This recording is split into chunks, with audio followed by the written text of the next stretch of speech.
오늘 하노이에 도착한 김정은 북한 국무위원장의 첫 일정은 베트남 주재 북한 대사관 방문이었습니다.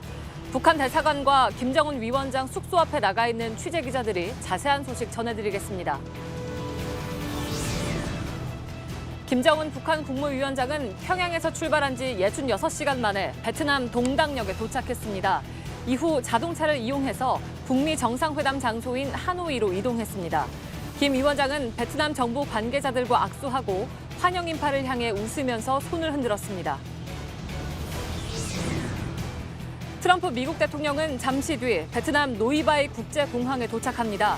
전용기 에어포스원 안에서 자신의 트위터에 엄청난 회담을 기대한다며 김정은 위원장이 현명한 결정을 내릴 거라고 올렸습니다. 양국 정상은 내일 저녁 단독 회담을 시작으로 1박 2일 일정의 이번 2차 북미 회담을 시작합니다. 만찬장에선 공연도 같이 볼 거란 관측이 나오는 가운데 두 정상은 모레 단독 회담과 확대 회담 공동 서명식까지 최소 5번 넘게 만날 걸로 전망됩니다. 3.1절 100주년을 맞아 4,378명이 특별 사면됩니다. 문재인 정부 들어 두 번째인 이번 사면에선 사드 집회, 광우병 촛불 집회 참가자 등 이명박, 박근혜 정부 시절 7개 사건 관련자들도 포함됐습니다. 이석기 전 통합진보당 의원, 한명숙 전 총리 등 정치인은 대상에 들어가지 않았습니다. 정부가 유관순 열사에게 1등급인 건국훈장, 대한민국장을 추가로 서훈하기로 결정했습니다. 유관순 열사는 1962년 3등급 훈장을 취소받았지만 그동안 공적에 비해서 서훈 등급이 낮다는 지적이 꾸준히 제기되어 왔습니다. 가로수에 철조망과 빨래 건조대를 쇠사슬로 묶어두고 화단과 보도블럭에 꽃집 상호를 적어놨습니다. 졸업식 철인 요즘 꽃다발을 팔기 위한 자리 경쟁이 치열한 상황을 잠시 뒤 밀착 카메라에서 전해드립니다.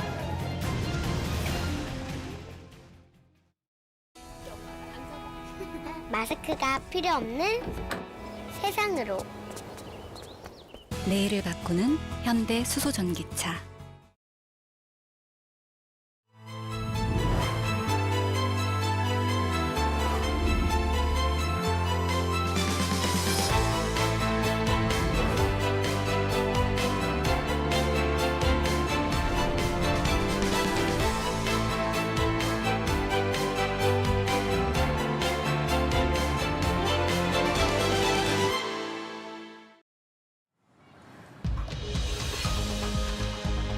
잘 안 들려요.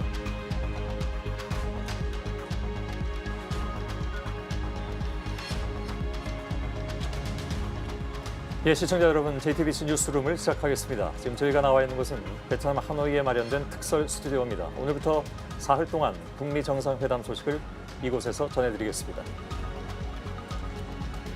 네, 북한 김정은 위원장은 오늘 오전 베트남 동당역을 거쳐서 이 시간 하노이에 도착했습니다. 그리고 조금 전에 북한 대사관으로 이동했다는 소식도 들어와 있습니다. 트럼프 미국 대통령도 몇 시간 뒤엔 베트남에 도착할 예정입니다. 두 정상은 내일 저녁 만찬으로 이틀 동안의 2차 북미 정상회담 일정을 시작합니다. 백악관에선 두 정상이 여러 차례 만날 것이라고 밝혔습니다. 예. 하노이 현재 곳곳에 나가 있는 저희 취재 기자들을 차례로 연결해서 오늘 자세한 소식을 들려드리겠습니다. 오늘 김정은 위원장의 첫 일정은 북한 대사관에 가는 것이었습니다. 지금 이 시간 현재 김정은 북한 국무위원장은 하노이에 있는 북한 대사관에 머물고 있습니다. 들어간 지가 벌써 한 1시간 정도 됐는데 아직까지 나오지 않고 있는 그런 상황이죠. 지금 대사관 앞에 있는 취재 기자를 연결하겠습니다. 김혜미 기자가 나가 있습니다. 김혜미 기자, 지금 들어간 지 꽤 시간이 됐습니다. 어떤 상황인가요? 네, 김정은 위원장 약 40분 전쯤 이곳에 도착했습니다. 하지만 아직 나오지는 않았습니다. 뒤에 취재진에 가려서 잘 보이지 않으실 텐데요.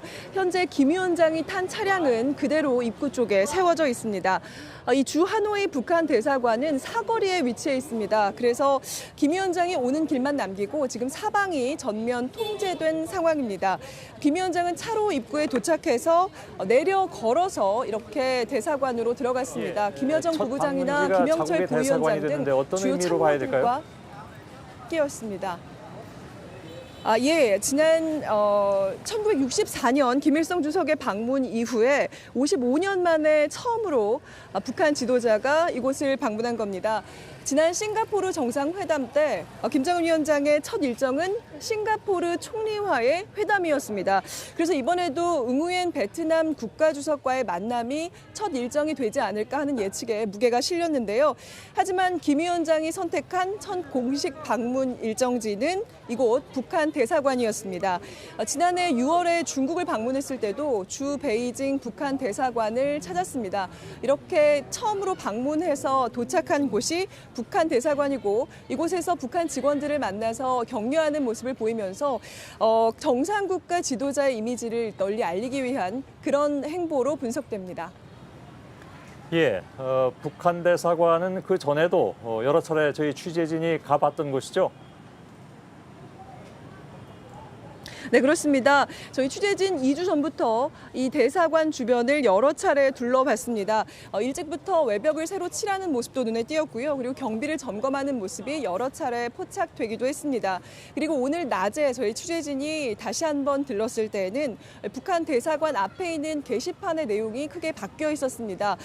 김정은 위원장의 사진은 물론 가장 맨 위에 위치해 있었지만요. 과수원이나 어업 관련한 활동 사진은 빠지고 위성 안테나라든가 공장 지도를 하는 공장에 도착해 현장 지도를 하는 그런 모습들이 담긴 사진이 걸려 있었습니다. 이 베트남의 개혁 개방 모델이라는 이번 정상회담의 어떤 상징적인 의미에 맞춰서 사진들을 교체한 것으로 보입니다. 예, 지금 여기 시간으로는 오후 6시가 다 돼가고 있고 서울은 물론 이제 8시가 다 돼가고 있습니다. 아직 뭐 늦은 밤은 아닌데 혹시 대사관 방문 이후에 다른 일정도 있을까요? 네, 물론 명확히는 알 수 없습니다. 하지만 김 위원장이 베트남을 공식 친선 방문한 만큼 응우엔 베트남 국가주석과의 만남을 이어갈 가능성이 있습니다. 응우엔 주석은 지난 24일부터 캄보디아 등을 순방한 이후에 오늘 들어옵니다. 아직 도착 소식은 전해지진 않았는데요. 응우엔 주석은 내일 오전에 트럼프 미 대통령과 이미 회담이 예정이 돼 있습니다. 이 현지 관계자들은 지난 싱가포르 회담 때 그랬던 것처럼 트럼프 대통령보다 먼저 앞서 오늘 김정은 위원장이 응우엔 주석을 만날 가능성이 높다고 전하고 있습니다. 예, 북한 대사관 앞에서 김혜미 기자가 전해드렸습니다. 이번에는 김정은 위원장의 숙소인 멜리아 호텔로 잠깐 이동하도록 하겠습니다. 김태현 기자가 나가 있나요? 김 위원장이 40분, 한 50분, 그보다 전에 대사관을 떠난 걸로 알고 있는데 떠났을 때 상황을 좀 전해주실까요, 김 기자? 네, 1시간 전쯤 이곳 호텔을 떠나서 이쪽 방향이죠. 북한 대사관으로 향했습니다. 북한 대사관은 이곳에서 1.5km쯤 떨어져 있는데 김정은 위원장이 도착한 시간을 보면 4분이면 닿는 거리입니다. 예, 북한 대사관으로 떠나기 전에 호텔에는 한 6시간 정도 머문 것 같습니다. 뭘 했을까요? 네, 60시간 넘게 열차를 타고 온 만큼 일단 식사를 한 뒤에 충분한 휴식을 취했을 걸로 예상이 됩니다. 물론 내일부터 시작될 북미 정상회담을 앞두고 실무진과 막판 협상 전략을 최종 점검도 이렇게 했을 것으로 예상이 되고 있습니다. 예, 그리고 아까 여기 시간으로 오후 한 1시경에 저도 그 호텔 앞을 지나갔었는데 1시경에 그 김정은 위원장이 호텔을 떠나서 어디로 갈 것이다라는 발표가 있었습니다. 그런데 그때 김태현 기자도 호텔 앞에서 기다렸습니다만은 나오질 않았잖아요. 그래서 혹시 어떤 계획의 변경이 있었는가? 그 내용이 혹시 취재된 게 있습니까? 네, 아무래도 이 정상의 일정은 사전에 공지가 되지 않고 있기 때문에 저희가 취재하기에는 좀 한계가 있습니다. 아까 말씀하신 대로 오후 1시쯤, 이곳 시간으로 오후 1시쯤에 김정은 위원장이 숙소를 떠나서 어디론가 이동할 수도 있다. 이러한 예상은 나오긴 했습니다만 정상 일정은 정상의 그 의지대로 이렇게 움직이기 때문에 김정은 위원장이 직접 움직여야만 그 일정을 확인을 할 수가 있습니다. 예, 알겠습니다. 자, 김태현 기자가 어제 뉴스룸 때 바로 호텔 앞에서 소식을 전해주었는데 오늘은 조금 거리가 떨어진 것 같습니다. 그만큼 경비가 좀 삼엄해졌다고 봐야 되는 거겠죠? 그렇습니다. 제가 어제 이곳에서 소식을 전해드릴 때까지만 하더라도 이 호텔 바로 앞쪽 길 건너편에서 접근이 가능했습니다. 그런데 지금은 호텔 앞 바로 앞 왕복 4차선이 이렇게 완전히 통제가 되고 있는 상황이고요. 호텔을 중심으로 좌우로 30m 떨어진 거리에 이렇게 펜스가 있어서 일반인들의 출입을 완전히 통제를 하고 있습니다. 예. 호텔 좌우로 몇백 미터 구간이 지금 완전히 통제되어 있는 그런 상황인 것 같습니다. 확실히 좀 경계 수준이 최고 등급으로 올라간 건 맞는 것 같군요. 네, 그렇습니다. 이 소총으로 무장한 병력들이 어제보다 훨씬 더 늘어난 상태고요. 저쪽을 보시면은 장갑차가 배치가 돼서 경계를 서고 있습니다. 김 위원장은 이 호텔 꼭대기층인 22층에 묵고 있는 것으로 추정이 되고 있는데 주변에 고층 빌딩이 없는 만큼 경호에 최적화된 장소입니다. 여기에 지상까지 완전히 차단되면서 일종의 요새처럼 됐습니다. 예. 저희도 아까 잠깐 호텔 앞에 들렀을 때 장갑차까지 있는 걸 보고 좀 놀라기도 했습니다. 굉장히 좀 삼엄한 경비가 펼쳐지고 있는 것 같습니다. 호텔 안에는 뭐 아예 들어가 보질 못했을 것 같은데 혹시 분위기라도 좀 전해드린 게 있습니까? 네, 전해드린 게 있는데 이 김정은 위원장이 로비에 나타날 때마다 이 관계자 외에는 아무도 있을 수가 없었다고 합니다. 일반인들은 아예 여기서부터 출입이 자, 금지가 되고 잠깐만요. 있고 수수께조차 김태현 기자 객실에 잠깐만요. 예, 지금 이 시간 현재 실시간 그림이 들어오고 있는데 북한 대사관에서 김정은 위원장이 나오고 있는 모습이 화면에 잡히고 있습니다. 바깥에는 차량이 준비되어 있고 지금 들어간 지 대략 한 1시간 정도 된 시간인 것 같습니다. 여기 시간으로 오후 5시쯤 들어갔기 때문에 한 1시간 정도 머물다가 북한 대사관을 떠나는 모습입니다. 뒤에 김영철 부위원장 모습도 보이고 있고 경호원들이 지금 쭉 줄을 서서 경호에 나서고 있는 그런 모습을 볼 수가 있습니다. 김정은 위원장의 모습이 잠깐 비쳤는데 아마 지금쯤은 차량에 탑승하지 않았을까 싶습니다. 지금 여러분들께서는 실시간 화면으로 북한 대사관 앞에서 김정은 위원장이 북한 대사관을 방문하고 나오고 있는 모습을 보고 계십니다. 뒤에 좀 길게 차들이 늘어서 있는데 약간 오른쪽에 보이는 벤츠 차량, 좀 큰 차량이죠. 아마도 이것이 김정은 위원장의 차량이 아닐까 싶습니다. 지금 이 시간에는 탑승을 한 상황이고요. 곧 북한 대사관 앞을 떠나서 숙소로 돌아가거나 아니면 또 다른 곳으로 갈 가능성도 있긴 있는데 현재로서는 다른 일정이 알려져 있지 않고요. 보시는 장면은 그 유명한 V자 대형의 경호 모습이군요. 차량은 방금 이제 떠났습니다. 예, 1시간가량의 주 하노이, 주 베트남 북한 대사관 방문을 마치고 아마도 다시 숙소로 가지 않을까 싶은데 저희들이 숙소 앞에 김태현 기자가 가 있기 때문에 저기서 지금 숙소까지는 그렇게 먼 거리가 아니어서 다시 숙소로 들어갈 경우에는 김태현 기자를 연결해서 현장 상황을 바로 또 알려드리도록 하겠습니다. 자, 김태현 기자를 다시 좀 연결하겠습니다. 다시 또 화면이 나오는군요. 조금 전 모습입니다. 녹화된 영상인데 바로 조금 전, 불과 한 2, 3분 전의 모습입니다. 김정은 위원장이 북한 대사관을 떠나는 장면입니다. 아마 내일부터 시작될 북미 2차 정상회담에 대한 전략회의를 하지 않았을까 싶긴 한데 약 1시간 동안 머물고 대사관을 떠나는 김정은 위원장의 모습입니다. 이 상황은 대략 한 2, 3분 전의 상황이고요. 잠깐 좀 떠나는 모습을 보죠. 앞뒤로 경호 차량들이 지금 늘어서 있고 김정은 위원장의 차량은 조금 앞쪽에 있었던 것 같군요. 타고 떠났고 지금 이 상황은 실시간 상황입니다만은 떠난 뒤의 모습입니다.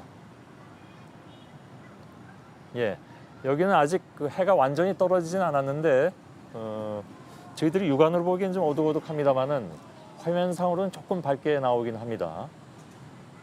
여기는 여전히 북한 대사관 앞이고요. 이 시간에 이미 이제 떠난 상황입니다.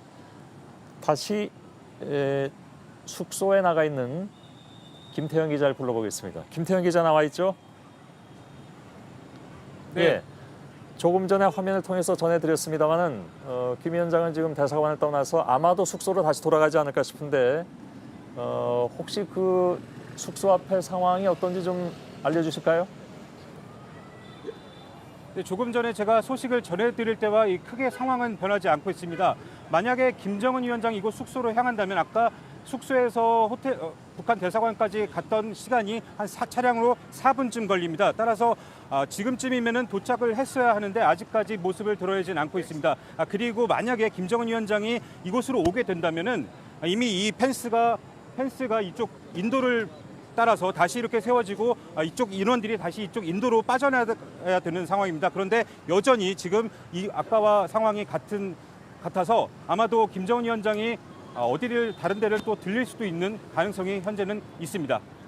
자, 다시 좀 정리하겠습니다. 저한테 지금 그 현장 속에 이렇게 뚜렷하게 들려오지 않고 있는데 김태현 기자가 지금 그쪽 북한 대사관에서 김 위원장의 숙소까지 걸리는 시간이 몇 분이라고 얘기를 했죠? 예, 아까 김정은 위원장이 출발한 뒤에 4분 뒤에 이제 북한 대사관에 도착을 했는데요. 지금 김정은 위원장을 호위하는 그 사이카의 지금 사이렌 소리가 조금 들렸는데요. 아마도 예. 지금 아까 출발했던 장소와 반대쪽으로 지금 진입을 해서 아마 이 호텔로 들어갈 수도 있을 것으로 예상이 되고 있습니다. 예, 알겠습니다. 굉장히 짧은 거리이기 때문에 조금 아까 대략 한 5분 전쯤에 지금 북한 대사관 앞을 떠났는데 그 시간 정도면 도착한다는 김태현 기자의 보도였고요. 지금 저 뒤에 보면 사이카가 달려오는 그런 모습을 저희들이 볼 수가 있어서 아마도 다시 숙소로 돌아오는 것 같습니다. 김태현 기자한테 넘기겠습니다. 현장 상황을 다시 좀 전해주실까요? 네, 아까 말씀하신 대로 한 5분 전쯤에 김정은 위원장이 북한 대사관을 떠났다는 소식이 들렸고요. 아까 김정은 위원장이 제가 있는 쪽으로 해서 북한 대사관으로 차량을 이동했는데 아마 또 지금은 그 반대쪽으로, 그러니까 반대쪽 차단선을 통해서 지금 호텔로 진입을 할 것으로 예상이 되고 있습니다. 지금 경찰 차량이 지금 현재 먼저 모습을 드러내고 있고요. 아까와 달리 사이렌 소리가 점점 크게 커지고 있습니다. 아마 선두에 저 경찰 차량과 함께 그 사이카가 지금 이제 선두에 설 거고요. 그 뒤로 김정은 위원장이 탄 차량, 그러니까 벤츠 차량이 뒤를 따를 것으로 예상이 됩니다. 예, 김태현 네, 기자, 지금 상황을 호텔- 좀 보면 저 정도의 네네. 차량 행렬이라면 김정은 위원장이 다시 숙소로 복귀하는 것으로 보입니다. 네. 뒤에 계속 경호 차량이 보이고 있고 네, 그렇습니다. 네. 그렇습니다. 숙소로 복귀하는 것이 틀림없어 보이는군요. 사실 이 시간은 여기 시간으로는 6시 조금 넘은 시간이고요. 늦은 시간은 아니지만 아마 다른 일정은 없지 않나 싶긴 합니다. 모르겠습니다. 계속 호텔 앞을 좀 지켜봐야 되는 그런 상황인데 저녁을 먹고 또 다른 곳으로 이동할지 안 할지는 지금으로서는 알 수 없습니다만은 일단은 북한 대사관을 한 1시간 동안 방문했다가 다시 멜리아 호텔 자신의 숙소로 돌아오는 모습을 저희들이 볼 수 있습니다.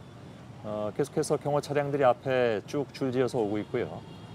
김정은 위원장이 탄 차량은 정확하게 지금 식별이 되진 않습니다만은 앞에 커다란 경호 차량들 뒤쯤에 중간쯤에 있지 않을까 생각은 듭니다. 예, 호텔 앞으로 다시 오고 있는데 김태형 기자 좀 더 거기서 자세히 볼 수 있을 것 같아서 넘겨드리겠습니다. 네. 네, 조금 전에 김정은 위원장이 탄 차량으로 보이는 벤츠가 방금 호텔 입구 쪽으로 지금 진입해 들어갔습니다. 그 뒤로 지금 계속해서 호위 차량들이 줄을 지어서 이어가고 있고요. 아마 지금 방금 앵커께서 말씀하신 대로 식사를 한 뒤에 호텔 식사를 한 뒤에 뭐 휴식을 취하거나 내일부터 시작될 협상 전략을 마지막으로 점검할 수도 있겠지만 앞서 지난해 싱가포르 때 회담과 비슷하게 갑작스러운 이 외출을 해서 이 야경을 또 둘러볼 가능성도 완전히 배제하기는 어렵습니다. 자, 아직까지도 김태형 지금 기자. 호위 차량이 계속해서 들어가고 있는데요. 네. 예, 지금 차량이 도착해서 경호원들의 모습이 뛰어가는 모습을 볼 수가 있었고 김정은 위원장은 아직 내리진 않았나요?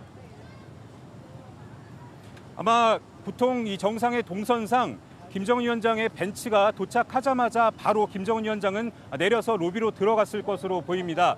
김정은 위원장이 로비에 나타나면은 그 직전에 이 호텔 측에서 완전히 이 관계자 알겠습니다. 외에는 일반인들의 출입을 완전히 금지하고 있습니다. 네. 예, 김태형 기자. 아마 김태형 기자가 보는 각도보다 저희가 카메라로 보는 각도가 더 잘 보이는 것 같아서 제가 그냥 설명을 드려야 될 것 같습니다. 차량은 도착을 했고 김정은 위원장은 아마도 차에 내려서 호텔 안으로 들어가는 것으로 보입니다. 예의 그 V자형의 경호원들이 쭉 줄지어 서 있었고 김정은 위원장은 내려서 자신의 숙소인 멜리아 호텔로 들어간 것으로 보입니다. 함께 왔던 차량들이 뒤로 다시 빠지고 있는 모습을 볼 수가 있죠. 예, 그래서 지금 시간은 6시 한 6분 정도 됐는데 대사관에서 여기까지 즉 멜리아 호텔까지의 거리는 정말 가까운 것 같습니다. 차량으로 불과 한 3, 4분 정도면 도착할 수 있는 가까운 그런 장소이고 아마도 그래서 이 멜리아 호텔을 김정은 위원장이 자신의 숙소로 정했던 것이 아닌가 싶기도 합니다. 거리로 치면 정확하게 1.4km라고 하는군요. 그러니까 걸어서 가도 금방 갈 수 있는 그런 거리인데 여러 가지 고려해서 이곳에다가 숙소를 정한 것 같습니다. 아시는 것처럼 멜리아 이 호텔에는 원래는 미국적 언론의 프레스센터가 있었는데 김정은 위원장이 여기에 숙소 정하면서 그 프레스센터는 옮겨가게 됐죠. 여러 가지로 이쪽이 좀 유리하다고 판단해서 이 숙소를 정한 것 같고 지금 김정은 위원장은 차에서 내려서 숙소로 올라갔고 차량들, 경호 차량 포함해서 모두 호텔 앞을 일단은 떠나는 그런 상황입니다. 자, 김태형 기자 다시 연결하겠습니다. 아까 하던 얘기 마저 한두 가지만 좀 질문을 드려야 될 것 같은데 김태형 기자 들리죠? 네. 언제까지 하노이에 머무를 것으로 보입니까? 김 위원장은 3월 1일이면 떠날까요? 아니면 베트남과의 어떤 그 친선 방문 목적을 위해서 하루 이틀 더 머물까요? 일단 내일과 모레 이틀간은 북미 정상회담 일정을 진행을 할 거고요. 또 다음 달 1일과 2일에는 베트남과의 회담 일정을 아마 진행을 할 것으로 예상이 됩니다.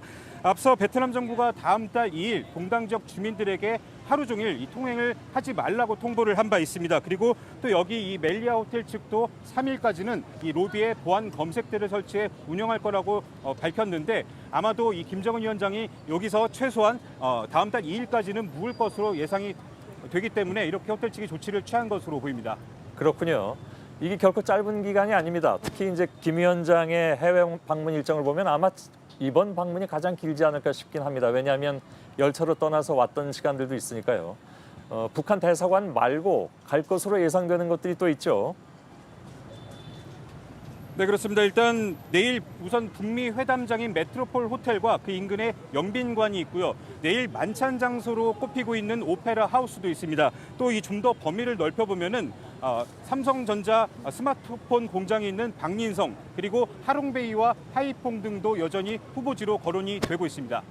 예, 알겠습니다. 김태형 기자 계속 좀 지켜봐 주시길 바라고 또 상황이 있으면 바로 연결해서 시청자 여러분께 김정은 위원장의 움직임을 좀 전해드리도록 하겠습니다. 수고했습니다.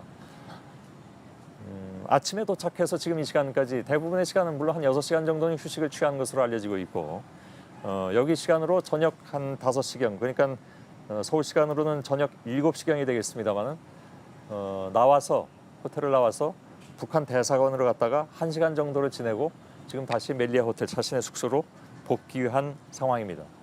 김정은 북한 국무위원장은 이곳 현지 시간으로 오전 8시 15분에 평양을 출발한 지 66시간 만에 베트남 동당역의 모습을 드러냈습니다. 정상회담이 열리는 이곳 하노이까지는 거기서 차로 다시 2시간 30분이 더 걸린 상황이죠. 몇 시간 뒤에는 지금 예상으로는 서울 시간 10시 반 정도, 여기 시간으로는 8시 반 정도에 트럼프 미 대통령도 이곳 노이바이 공항에 도착할 것으로 예상은 되는데 두 정상은 오늘 하노이에서 휴식을 취한 뒤에 내일부터 본격적인 정상회담 일정을 소화하게 됩니다. 송화선 기자. 중국 기관차가 김정은 북한 국무위원장의 전용 열차를 끌고 베트남 동당역에 들어섭니다. 열차 문이 열리고 김 위원장이 베트남에 첫 발을 내딛습니다. 레드카펫이 깔린 구름다리 발판을 지나 보반트엉 베트남 공산당 선전 담당 정치국원과 악수를 나눕니다.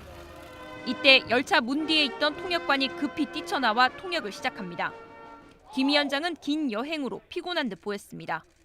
하지만 노란색 꽃다발을 건네받고 베트남 관계자들에게 반갑습니다며 인사를 건넵니다. 현지 언론은 김 위원장이 베트남까지 3,000km가 넘는 여행을 했는데 따뜻한 환영에 감사한다며 첫 소감을 말했다고 전했습니다. 북한 최고 지도자의 베트남 방문은 김일성 주석의 방문 이후 55년 만입니다. 역사 내부를 지나 김 위원장이 미리 준비된 방탄 차량에 올라탔습니다. 창문을 반쯤 열고 오른손을 들어 인사를 합니다. 김 위원장의 차량이 서서히 이동하자 경찰차가 앞장섰고 호위 차량들이 뒤따랐습니다. 김 위원장이 지나가는 길목에도 꽃을 들거나 자전거를 탄 시민들이 눈에 띕니다. 약 2시간 30분 후 김 위원장은 숙소인 하노이 멜리아 호텔에 도착했습니다. 호텔 로비에서 여자 어린이가 주는 꽃다발을 받고 22층 스위트룸으로 이동했습니다. 6시간 후 김 위원장은 숙소에서 나와 북한 대사관을 찾았습니다. 트럼프 대통령은 우리 시간으로 밤 11시 15분쯤 베트남 하노이 노이바이 국제공항에 도착할 예정입니다. 두 정상이 속속 하노이에 도착하면서 2차 북미 정상회담에 막이 올랐습니다. JTBC 성화선입니다. 예, 김정은 위원장이 베트남 방닌성에 있는 삼성전자 공장을 찾을 것이 유력하다, 이런 소식이 들어와 있습니다. 삼성전자 공장 앞에는 서효정 기자가 지금 아침부터 가 있는데요. 연결하겠습니다. 서효정 기자. 자, 삼성전자 공장 앞은 분위기가 어떻습니까? 거기는 거의 들릴 것으로 지금 얘기가 되고 있는데 언제가 될지는 모르겠습니다만.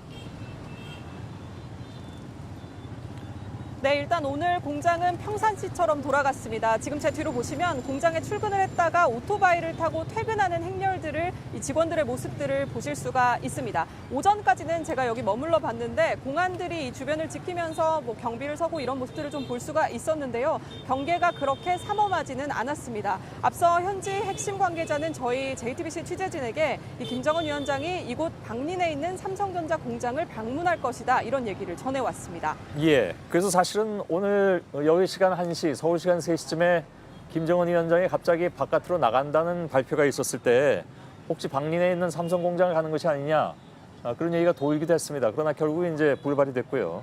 근데 언젠가는 여기 머무는 동안엔 갈 것이다, 이런 얘기는 지속적으로 나오고 있습니다. 혹시 내일 갈 가능성도 있을까요?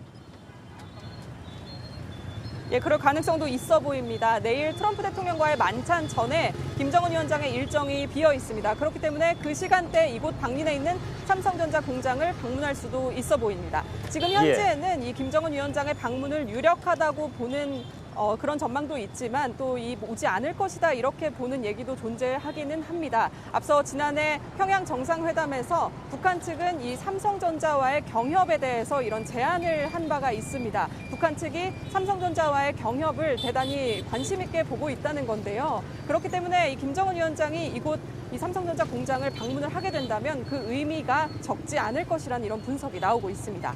예. 자, 김 위원장이 삼성전자 공장에 가게 되면 어떤 것들을 보게 됩니까? 서효정 기자가 삼성전자 방린 공장 내부 영상을 좀 보여줄 수 있다고요. 예, 그렇습니다. 제가 오늘 직접 공장 내부를 들어가 보려고 했는데 사실 이 김 위원장의 방문 가능성 때문인지 조금 예민한 시기라면서 이 취재진의 방문은 불허했습니다. 그렇기 때문에 대신 이 내부를 볼 수 있는 영상을 제가 준비를 했습니다. 이곳 공장 같은 경우에는 이 디스플레이나 휴대전화 등 이 IT 기기를 주로 생산하는 공장들이 모여 있습니다. 이곳에만 4만 명의 이 직원들이 근무를 하고 있다고 하는데요. 이 베트남 노동자들이 지금 화면으로 보시면 휴대전화를 조립하고 또 비닐을 이렇게 뜯어보면서 감수를 하기도 하는 그런 모습들을 지금 화면으로 보실 수가 있을 겁니다. 이 삼성에서 연간 생산하는 휴대전화의 절반, 그러니까 한 1억 5천만 대 정도 되는 휴대전화를 여기서 생산을 하고 있다고 합니다. 예, 잘 봤습니다. 서효정 기자, 계속 좀 지켜봐야 될 것 같군요. 수고했습니다. 김정은 위원장의 도착 소식을 보셨는데 이어서 숙소나 회담장 인근의 하노이 시내 분위기를 좀 살펴보겠습니다. 저는 오늘 아침에 왔습니다만은 우선은 굉장히 좀 공기가 나쁩니다. 그러니까 서울보다 훨씬 더 나쁜 것 같고요. 그리고 덥다는 것은 좀 잘못된 생각인 것 같고, 해가 떨어지고 나면 굉장히 좀 서늘합니다. 좀 쌀쌀하다 싶을 정도로 기온이 많이 떨어지는 그런 상황인데, 이가혁 기자는 호안끼엠 호수 근처에 가 있다고 합니다. 호안끼엠 호수는 저도 오는 길에 이렇게 지나쳐 왔습니다만 굉장히 큰 호수이고 관광객들뿐만이 아니라 여기 베트남 사람들도 많이 찾는 그런 일종의 이제 여가장소라고 할 수가 있겠는데, 자, 이가혁 기자 연결하죠. 어제 샀던 티를 입고 있는 것 같긴 합니다. 아무튼 그 얘기는 좀 이따 하도록 하고, 북미 회담 분위기는 저도 이렇게 오늘 시내 좀 둘러봤습니다만은 여기저기서 많이 느껴지더군요.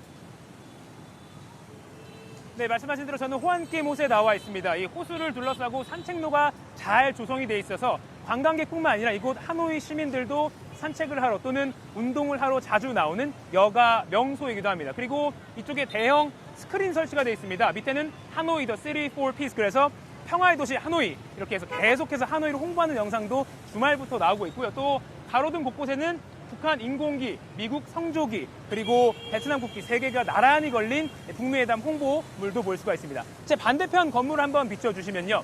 저쪽에 건물 옥상에 보면 천막에 또 조명도 보입니다. 바로 해외 방송사들이 북미 회담 소식을 전하기 위해서 임시로 마련한 야외 스튜디오입니다. 예. 오늘 김정은 위원장이 하노이에 도착하는 모습을 하노이 시민들도 다 지켜봤을 텐데 뭐라고들 얘기를 합니까? 네, 이곳에서 한 10분 정도 이쪽으로 쭉 걸어가면 김정은 위원장의 숙소인 멜리아 호텔이 나옵니다. 그래서 그쪽에 교통 통제가 워낙 심했기 때문에 이쪽까지도 교통 체증이 심했는데요. 그래도 하노이 시민들과 관광객들은 아주 호기심 어린 눈빛으로 또 기대감 찬 눈빛으로 김 위원장의 하노이 도착을 지켜봤습니다. 저도 오늘 오전에 그 대열에 있었는데요. 오전에 있었던 상황을 영상으로 보시겠습니다. 예. 김정은 위원장이 숙소인 멜리아 호텔에 도착하기 1시간 전 주변 도로 통제가 시작됩니다. 멜리아 호텔과 가까운 건물 2층에까지 시민들이 모이자 공안이 내려오라고 제지합니다. 곧이어 선두 오토바이가 등장하자 술렁이기 시작합니다. 저마다 스마트폰을 꺼내 생중계를 하거나 녹화를 합니다. 베트남 방송국 차에 고개 수준으로 매달려 촬영하는 북한 기자 모습도 보이고, 이어 김 위원장이 탄 벤츠 방탄 차량이 지나가자 시민들의 눈과 손이 더 바빠집니다. 교통 통제 때문에 하루 종일 호텔 주변은 극심한 교통 정체를 빚었습니다. 반면 이렇게 경비나 경호 관련 장비들은 또 다른 이색적인 볼거리가 됐습니다. 인근에 있던 직장인들은 즐거운 표정으로 멈춰선 장갑차 앞에서 사진도 찍습니다. 김정은 위원장이 숙소에 들어간 지도 3시간이 넘었습니다. 하지만 이곳 하노이 시민들과 또 많은 관광객들이 언제 나올지 모르는 김 위원장을 보기 위해서 아직까지 자리를 지키고 있습니다. 예, 잘 봤습니다. 복장이 바뀌었습니다. 아까 말씀드린 대로 그 티는 잘 입고 있군요. 네, 어제 뉴스를 보신 분들은 아시겠지만 제가 어제 중계 시간에 직접 이 티셔츠를 한 가게에서 샀습니다.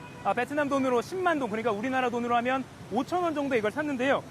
제가 괜히 입은 것은 아닙니다. 오늘 아침자 베트남 국영 영자 신문을 보면 이렇게 경제면 1면에 이 티셔츠 가게가 또 나와 있습니다. 제목을 보면 소상공인들이 북미 정상회담에 통해서 이득을 보고 있다, 이런 제목이 달려있고, 밑에 사진 설명 글자가 좀 작아서 잘 안 보이시겠지만 어제 제가 전해드린 거랑 비슷하게 한 명 한 명 인쇄된 티셔츠보다 2명이 같이 인쇄된 티셔츠가 더 잘 팔린다, 뭐 이런 소식도 있습니다. 그리고 이 신문에 따르면 이 티셔츠 가게 말고도 식당 같은 곳에서도 북미 회담을 이용한 마케팅을 적극적으로 해서 굉장히 판매에 도움을 얻고 있다, 이런 보도도 하기도 했습니다. 그러니까 북미 회담을 또 다른 성장의 발판으로 만들려는 하노이, 베트남의 단면을 볼 수가 있는 겁니다. 예, 잘 들었습니다. 이가혁 기자, 수고했습니다. 정재은 기자가 나와 있는데 몇 가지만 좀 분석을 해볼 필요가 있을 것 같습니다. 우선 정재은 기자, 첫 일정을 북한 대사관으로 잡았습니다. 네. 다른 데가 될지도 모른다는 얘기는 많이 했는데 이유가 뭘까요? 일단 김 위원장이 이곳에 도착한 뒤 두어 시간 뒤에 이 기자들 사이에서는 김 위원장이 어딘가로 갈 것이다, 이런 이야기가 계속 나왔습니다. 예. 그래서 저희가 이제 정부 관계자들에게 확인을 해봤더니 북한 대사관에 갈 가능성이 크다, 이런 이야기를 했습니다. 그래서 저희 취재진이 좀 취재를 해봤더니 오늘 오후부터 이 북한 대사관 앞에 이미 이 현지 공안들이 펜스를 치고 예. 일반인들의 접근을 막고 있었습니다. 예.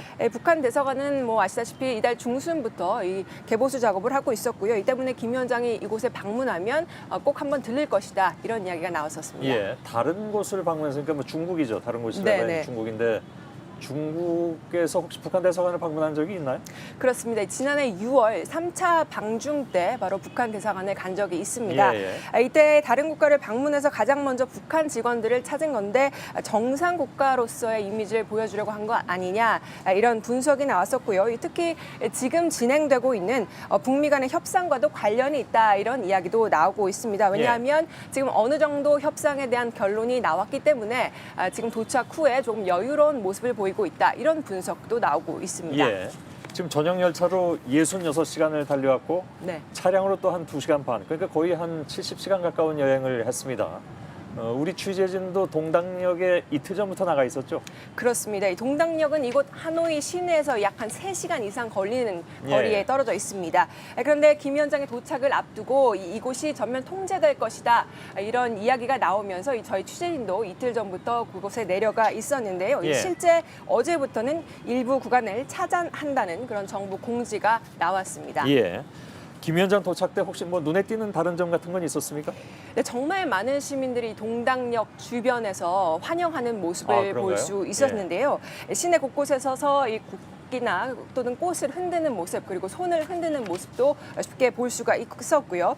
특히 동당역 주변의 이 환영 인파는 베트남 정부가 주민 수백 명을 선발해서 일일이 어느 곳에 이 신원을 확인해서 환영 장소에 배치를 할지를 정한 뒤에 예. 배치한 걸로 전해지고 있습니다. 예. 또 실제 김정은 위원장이 지나가는 도로의 이 주변에 있는 건물들은 며칠 전부터 베트남 정부가 오늘부터 28일까지는 이곳이 닫혀 있어야 하고 실제 창문과 커튼을 닫고 그리고 높은 데 서서 손을 흔들지 말아라 이런 통지문도 보냈다고 합니다. 예. 하지만 그럼에도 불구하고 많은 시민들이 길거리에 서서 환영하는 모습도 볼 수 있었습니다. 예. 뭐 같은 사회주의 국가고 네. 어떤 그 동료 의식 이런 것들이 더 시민들 사이에는 많이 있는 것 같습니다. 근데 한 가지만 좀 물어보죠. 물론 회담 장소가 지금 뭐 한 번 만나는 것이 아니기 때문에 여러 군데일 수는 있습니다. 주된 회담 장소가 아직까지 발표가 안 된 거 아닙니까? 공식적으로 발표가 되지는 않았습니다. 그렇죠. 하지만 그렇습니다. 네. 당장 내일은 뭐 만찬과 함께 네. 시작한다고 하더라도 네. 이틀 뒤인 모레는 오전에 정식 회담을 해야 될 텐데 그 회담 장소가 아직까지도 공식적으로 발표가 안 됐습니까? 공식적으로 발표는 하지 않았지만 이미 모든 준비는 끝났다라고 말을 할 수 있을 것 같습니다. 예. 하지만 저희가 정부 관계자들을 취재를 해보니까 막판까지도 이 회담 장소뿐 아니라 숙소 그리고 여러 곳들 그러니까 방문할 수 있는 지역들이 예. 계속해서 이 조율이 이루어졌다고 합니다. 그런가요? 네. 좀 드물게 보는 경우 아닙니까? 이런 정도면? 그렇습니다. 아마도 이게 지리적인 측면이 있을 것 같은데요. 이 지난해를 생각해 보면 싱가포르 센토세 섬 같은 경우에는 보안을 하기 굉장히 좋은 그런 장소였지만 이곳은 일단 하노이라는 이 시내라는 어떤 장소, 지리적인 측면이 있기 때문에 그 부분 때문에 발표를 막판까지도 하지 못하지 않느냐 이런 분석이 나오고 있는 겁니다. 이제 경호 문제가 가장 중요한 그렇습니다. 것으로 보이는군요. 네. 알겠습니다. 하긴 뭐 작년 싱가포르와 비교하면 여기는 동선이 굉장히 길고 복잡해서 그건 뭐 이해가 가는데 사실은 좀 굉장히 드물게 보는 경우인 건 맞는 것 같습니다. 여태까지 발표가 안 되고 있는 것은. 예, 알겠습니다. 정지은 기자였습니다. 수고했습니다. 네, 모두의 이목이 쏠린 열차에서 가장 먼저 등장한 사람은 다름 아닌 김 위원장의 여동생 김여정 노동당 제1부부장이었습니다. 김여정 부부장은 이번에도 김정은 위원장의 주위를 그림자처럼 살폈습니다. 사실상 비서실장의 영향력을 드러냈다는 분석입니다. 김지아 기자입니다. 베트남 동당역에 멈춰선 열차에 환영 인파와 취재진의 시선이 쏠립니다. 열차의 문이 열리자 환영단의 음악도 시작됩니다. 그런데 등장한 사람은 김정은 위원장이 아닌 김 위원장의 친동생 김여정 노동당 제1부부장이었습니다. 치마 정장을 입고 힐을 신은 김 부부장은 빠르게 길을 미리 살펴보고 다시 안으로 들어갔습니다. 약 1분 뒤 김정은 위원장이 비로소 모습을 드러냈습니다. 김 위원장의 뒤로 빠르게 내려오던 김 부부장은 길목에 서 있던 김영철 노동당 부위원장의 팔을 살짝 밀치기도 했습니다. 김 부부장은 김 위원장이 탈 방탄차 뒷좌석에 가방을 넣고 김 위원장이 차에 타자 곧바로 뛰어서 자신의 차로 이동했습니다.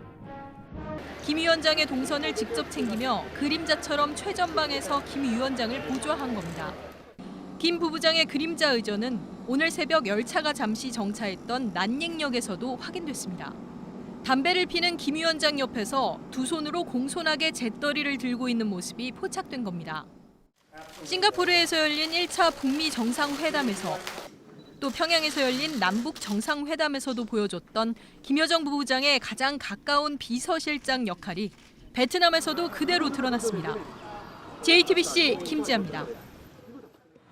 네, 김정은 위원장은 4박 5일 정도 이곳에 머물 것으로 보입니다. 그렇게 되면 베트남은 김 위원장이 집권한 이후 가장 오래 머문 해외 방문국이 되겠죠. 일주일 이상 평양을 비우는 건 북한이 정상국가라는 걸 보여주는 또 다른 방법으로 보입니다. 베트남에 대한 신뢰의 크기도 엿볼 수 있습니다. 신진 기자입니다. 북한과 베트남은 오랜 혈맹 관계입니다. 하노이에서 60km 떨어진 시골 마을에는 그 흔적이 남아 있습니다. 네, 이 추모비에는 14명의 북한군이 이곳에 잠들어 있다라는 뜻의 베트남어가 적혀 있습니다. 그리고 이 뒤쪽에는 14개의 묘비가 있습니다. 각각의 묘비마다 사망자의 한글 이름과 그리고 출생 연월일이 적혀 있습니다. 돈독했던 사이는 김정남 암살 사건으로 한때 악화됐습니다. 김 위원장은 이번 기회에 베트남과의 관계 개선에 나설 것으로 보입니다. 오래 머무는 만큼 돌아볼 곳도 많습니다. 제가 있는 이곳은 하노이의 관광 명소 바딩 광장입니다. 이 저편에 대리석으로 된 건물이 호치민 주석의 묘소입니다. 할아버지 김일성 주석이 호치민 주석을 2차례 만난 것처럼 김 위원장도 이곳을 들러 참배할 것으로 보입니다. 예상치 못한 곳을 깜짝 방문할 가능성도 있습니다. 김 위원장은 지난해 싱가포르에서도 한밤중에 숙소를 나와 시내를 관광했습니다. 선대의 폐쇄적인 행보로 벗어나 정상국가의 수장 모습을 보여주겠다는 의지로 읽힙니다. 이동 시간까지 포함하면 길게는 열흘 이상. 김 위원장이 이렇게 오래 평양을 비우는 건 집권 이후 처음입니다. 김 위원장이 없는 평양은 최룡해 부위원장이 지키고 있을 것으로 보입니다. 이렇게 대리 통치를 맡겨도 문제가 없다는 안정된 체제에 대한 자신감을 드러낸 것으로 보입니다. 하노이에서 JTBC 신진입니다. 네, 김정은 위원장이 내린 전용 열차는 중국으로 돌아갔습니다. 회담이 마무리될 때까지 이 열차가 일정 지역에서 대기하거나 북한으로 이동할 것으로 보입니다. 김정은 위원장이 귀국을 할 때는 항공기를 이용할 가능성도 거론됩니다. 전용 열차는 국경을 오가면서 기관차의 색깔이 바뀌기도 했습니다. 백종훈 기자입니다. 김정은 국무위원장의 전용 열차가 지나갑니다. 베트남 동당역에 갔다 중국으로 되돌아왔습니다. 김 위원장 일행이 모두 내린 뒤 기간 점검을 마치고 다시 국경을 넘은 겁니다. 이 열차는 중국 내륙, 즉 북쪽으로 올라갔습니다. 베트남 접경인 중국 핑상역에서 기간 부분은 녹색 기관차로 교체됐습니다. 동당역에서 목격된 기관차는 노란색과 붉은색이었습니다. 영문 약자 DF가 새겨져 있습니다. 중국 고위 관계자가 사용하는 둥펑 기종입니다. 지난 1월 김 위원장이 베이징을 갈 때도 둥펑 기관차가 쓰였습니다. 철도 전문가들은 중국이 안전을 위해 기관차와 일부 객차를 북한에 제공했다고 설명했습니다. 둥펑 기관차 구경이 맞습니다. 중국 객차가 한 4량 정도가 딸려 있어요. 김 위원장이 귀국된 열차를 이용하지 않거나 일부 구간만 열차를 탈 것이란 관측이 나옵니다. 광저우 등을 경유할 경우 여러 동선이 가능하기 때문입니다. 김 위원장이 귀국된 일부 구간에서 항공기를 이용할 가능성도 거론되고 있습니다. JTBC 백종훈입니다. 네, 김정은 위원장의 평양에서부터 하노이까지의 66시간 열차 여행은 파격이었습니다. 4,500km 철로에 5m 간격으로 경호 인력을 배치해서 최대 90여만 명이 김정은 위원장의 중국 종단 이동에 동원된 것으로 파악됩니다. 지난 밤사이 베트남 국경 도시 핑샹의 삼엄한 경계 상황이 저희 카메라에 고스란히 담겼습니다. 신경진 특파원입니다. 새벽 어둠 속 곳곳에 경찰이 배치됐습니다. 주차된 차량을 견인합니다. 폐차를 찬 사복 공무원도 총동원됐습니다. 지난 밤사이 국경도시 핑샹 도심부터 국경까지 20km 구간에 철로 인근이 봉쇄됐습니다. 단둥부터 이곳 핑샹까지는 4,500여 킬로미터입니다. 도심 지역과 교외 가릴 것 없이 철로 5m당 한 명씩 경계를 세운 모습이 곳곳에서 목격됐습니다. 약 90여만 명이 전용 열차의 중국 대륙 종단을 위해 동원됐다는 분석이 나옵니다. 3058호 노란색 바탕의 붉은색 기관차가 핑샹 국경을 통과합니다. 객차 출입구에 영무원도 보입니다. 중국 시각 오전 7시 17분쯤 핑샹 시내에 진입한 열차는 9시에 이곳을 지났습니다. 핑샹역에서 정차해 기관차를 교체하거나 중국 당국이 환송식을 연 것으로 추정되는 대목입니다. 시진핑 주석은 지난 1월 베이징 정상회담에서 믿음직한 후방력을 약속했습니다. 한반도 정세 안정을 위한 적극적이며 건설적 역할을 발휘하는데 물자를 대거 투입한 것으로 볼 수 있습니다. 중국 철도국은 25일 하루에만 일반 열차 8편 이상을 임시 운행 중단시켰습니다. 급작스런 통보를 본 승객들의 불만도 쏟아졌습니다. 전용 열차는 오늘 새벽 2시 반쯤 핑샹 북동부 난닝역에 30여 분간 정차하기도 했습니다. 김 위원장이 잠시 내려 담배를 피웠고 김여정 노동당 부부장 등 수행 인사들의 모습도 포착됐습니다. 핑샹에서 JTBC 신경진입니다. 네, 김정은 위원장이 정상 외교에 나설 때마다 12명의 경호원들이 모습을 드러내고 있습니다. 지난해 판문점 남북 정상회담과 싱가포르 북미 정상회담에 이어서 이번에도 V자 대형으로 밀착 경호를 펼쳤습니다. 박소연 기자입니다. 김정은 위원장이 손을 흔들며 베트남 동당역 밖으로 나오자 남성 여럿이 주변을 에워쌉니다. 짧은 머리에 큰 키, 검은색 정장에 파란색 스트라이프 넥타이가 눈에 띄는 김 위원장의 경호원들입니다. 김 위원장이 탄 차량이 속도를 내자 이들도 함께 달리기 시작합니다. 양옆에 6명씩 경호원 12명이 재빠르게 V자 대형으로 차량을 호위합니다. 지난해 판문점 남북 정상회담 때와 싱가포르 북미 정상회담 때와 같은 방식입니다. 당시에도 차량을 에워싸고 달리는 밀착 경호로 주목을 받았습니다. 이들은 북한 노동당 소속 974부대 요원으로 주로 고위층 집안 출신으로 알려져 있습니다. 다만 지난 경호 때와 달리 이번에는 10여 초가량 달리다 곧바로 뒤따라오던 SUV 차량에 올라탔습니다. 하지만 한동안 좌석에 앉지 않고 차량에 서서 경계를 늦추지 않았습니다. 가슴엔 웰컴 투 베트남이라고 쓰인 명찰도 달았습니다. 경호원들은 지난 24일 고려항공 수송기 편으로 베트남 하노이에 먼저 도착했는데 책임자 격인 김철규 호위사령부 부사령관이 취재진에 포착되기도 했습니다. 이들의 밀착 경호는 김 위원장이 베트남에 머무는 동안 이어질 전망입니다. JTBC 박소연입니다. 예, 저희들이 있는 곳은 하노이 시내에 있는 어느 호텔 테라스에 많은 다른 방송사들과 함께 세트를 이렇게 특별 스튜디오를 만들어서 진행 중에 있는데 아까 말씀드린 대로 해 떨어진다면은 좀 서늘한 그런 날씨를 보이고 있습니다. 베트남이 그렇게 더운 곳은 아니다 하는 생각을 다시 갖게 되고요. 무엇보다도 미세먼지가 굉장히 극성을 부리고 있는데 저희 제작진이 이미 한 일주일 전에 도착했습니다만 그때 이후에 미세먼지가 풀린 적은 없다고 합니다. 그리고 햇빛도 한 번도 보지 못했다고 해서 계속 좀 흐린 상태에서 이렇게 먼지가 좀 극심한 그런 상황입니다. 여기 와서 들어봤더니 베트남의 오토바이가 무려 1억 대라고 합니다. 그러니까 하노이 지역에만 500만 대가 넘고요. 베트남 전국으로 치면 1억 대가 된다고 하니까 그로 인해서 발생하는 미세먼지 굉장히 심한 것 같습니다. 참고로 우리나라의 오토바이는 전국적으로 등록된 것이 200만 대 정도입니다. 그러니까 비교가 안 될 정도로 여기는 오토바이가 많고 그것이 공기오염의 주범이 아닌가 싶습니다.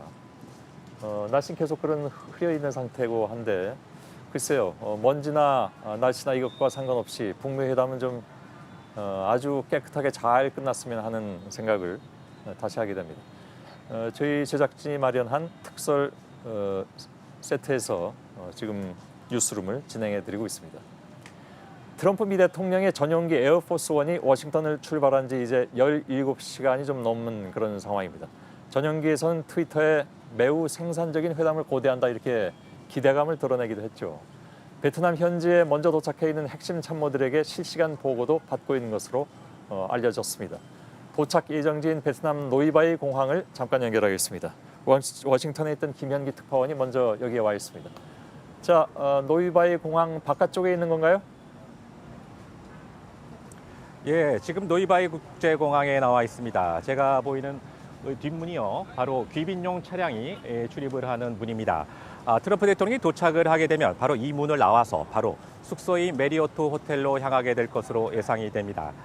이미 백악관 기자단은요, 이미 4시간 전부터 뒤로 보이는 별도의 건물에서 트럼프 대통령이 도착하기 직전까지 격리된 채 대기하고 있는 상황입니다.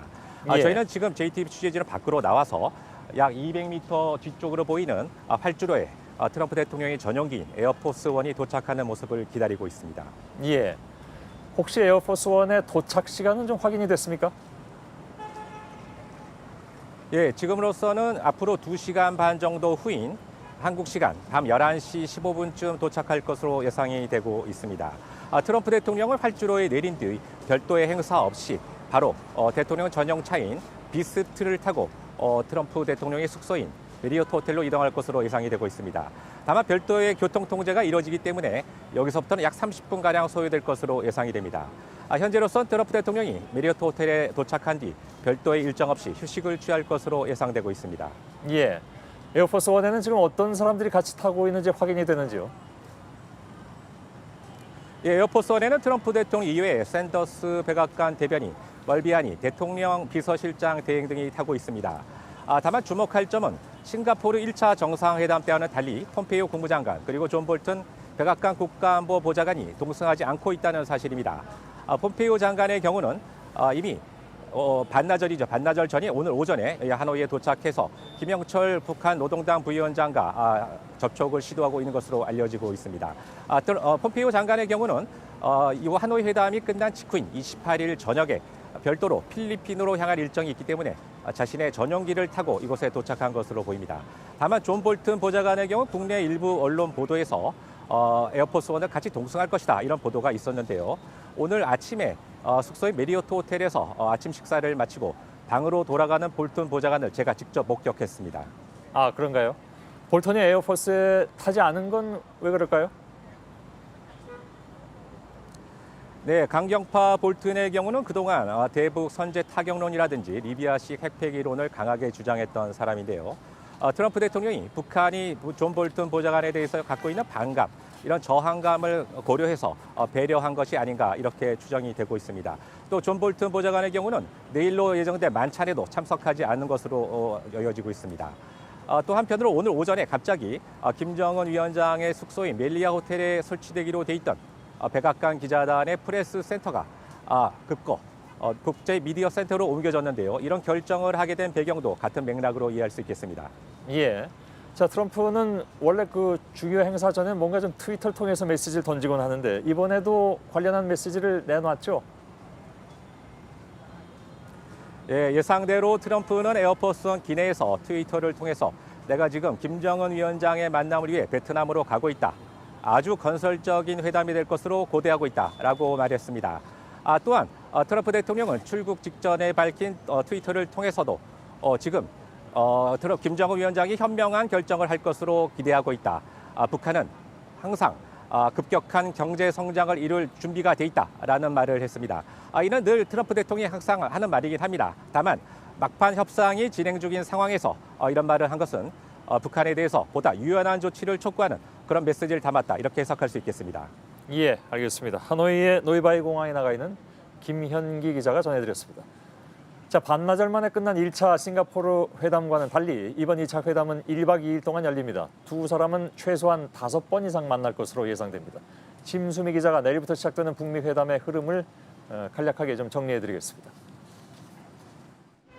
김정은 북한 국무위원장과 도널드 트럼프 미국 대통령은 내일 해질녘 처음 만납니다.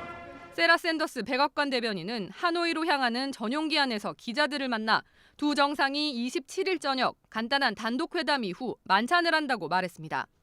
트럼프 대통령 곁에는 폼페이오 국무장관과 멀베이니 비서실장 대행이 앉습니다. 김 위원장의 배석자는 아직 정확히 알려지지 않았지만 김영철 부위원장과 김여정 제1부부장 등이 올 것으로 예상됩니다. 장소는 북한과 미국 의전팀이 함께 시설을 점검한 오페라 하우스가 유력하게 꼽힙니다.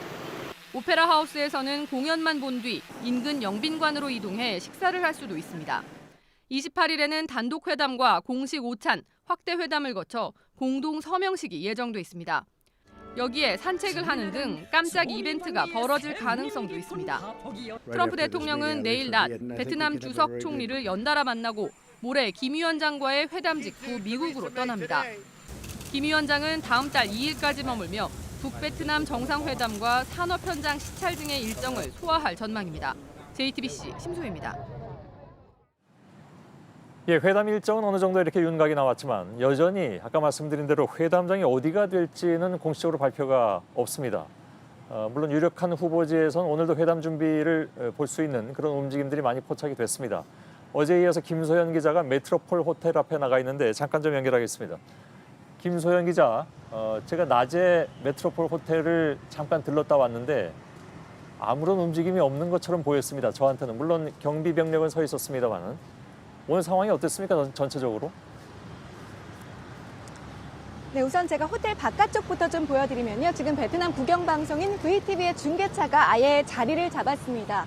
그리고 제 뒤로 보이는 게 호텔의 연문인데 지금 무장 경찰이 지키고 있죠. 이곳으로 오늘 미국 측 관계자들이 장비를 들어가는 모습도 포착이 됐습니다. 약 3시간 전쯤엔 폭발물 탐지반도 투입돼서 내부 정원 구석구석을 살폈고요. 이른 오후까지만 해도 아까 말씀하셨듯이 이 호텔 출입에 아무 문제가 없었습니다. 그런데 지금은 투숙객이 아니면 좀 들어가기가 어려운 상황이고요. 투숙객들도 가슴에 게스트, 한국말로는 호텔 손님이라고 적힌 명패를 달고 있고 또 짐도 보안 검색들이 다 통과시켜야 들일 수 있습니다.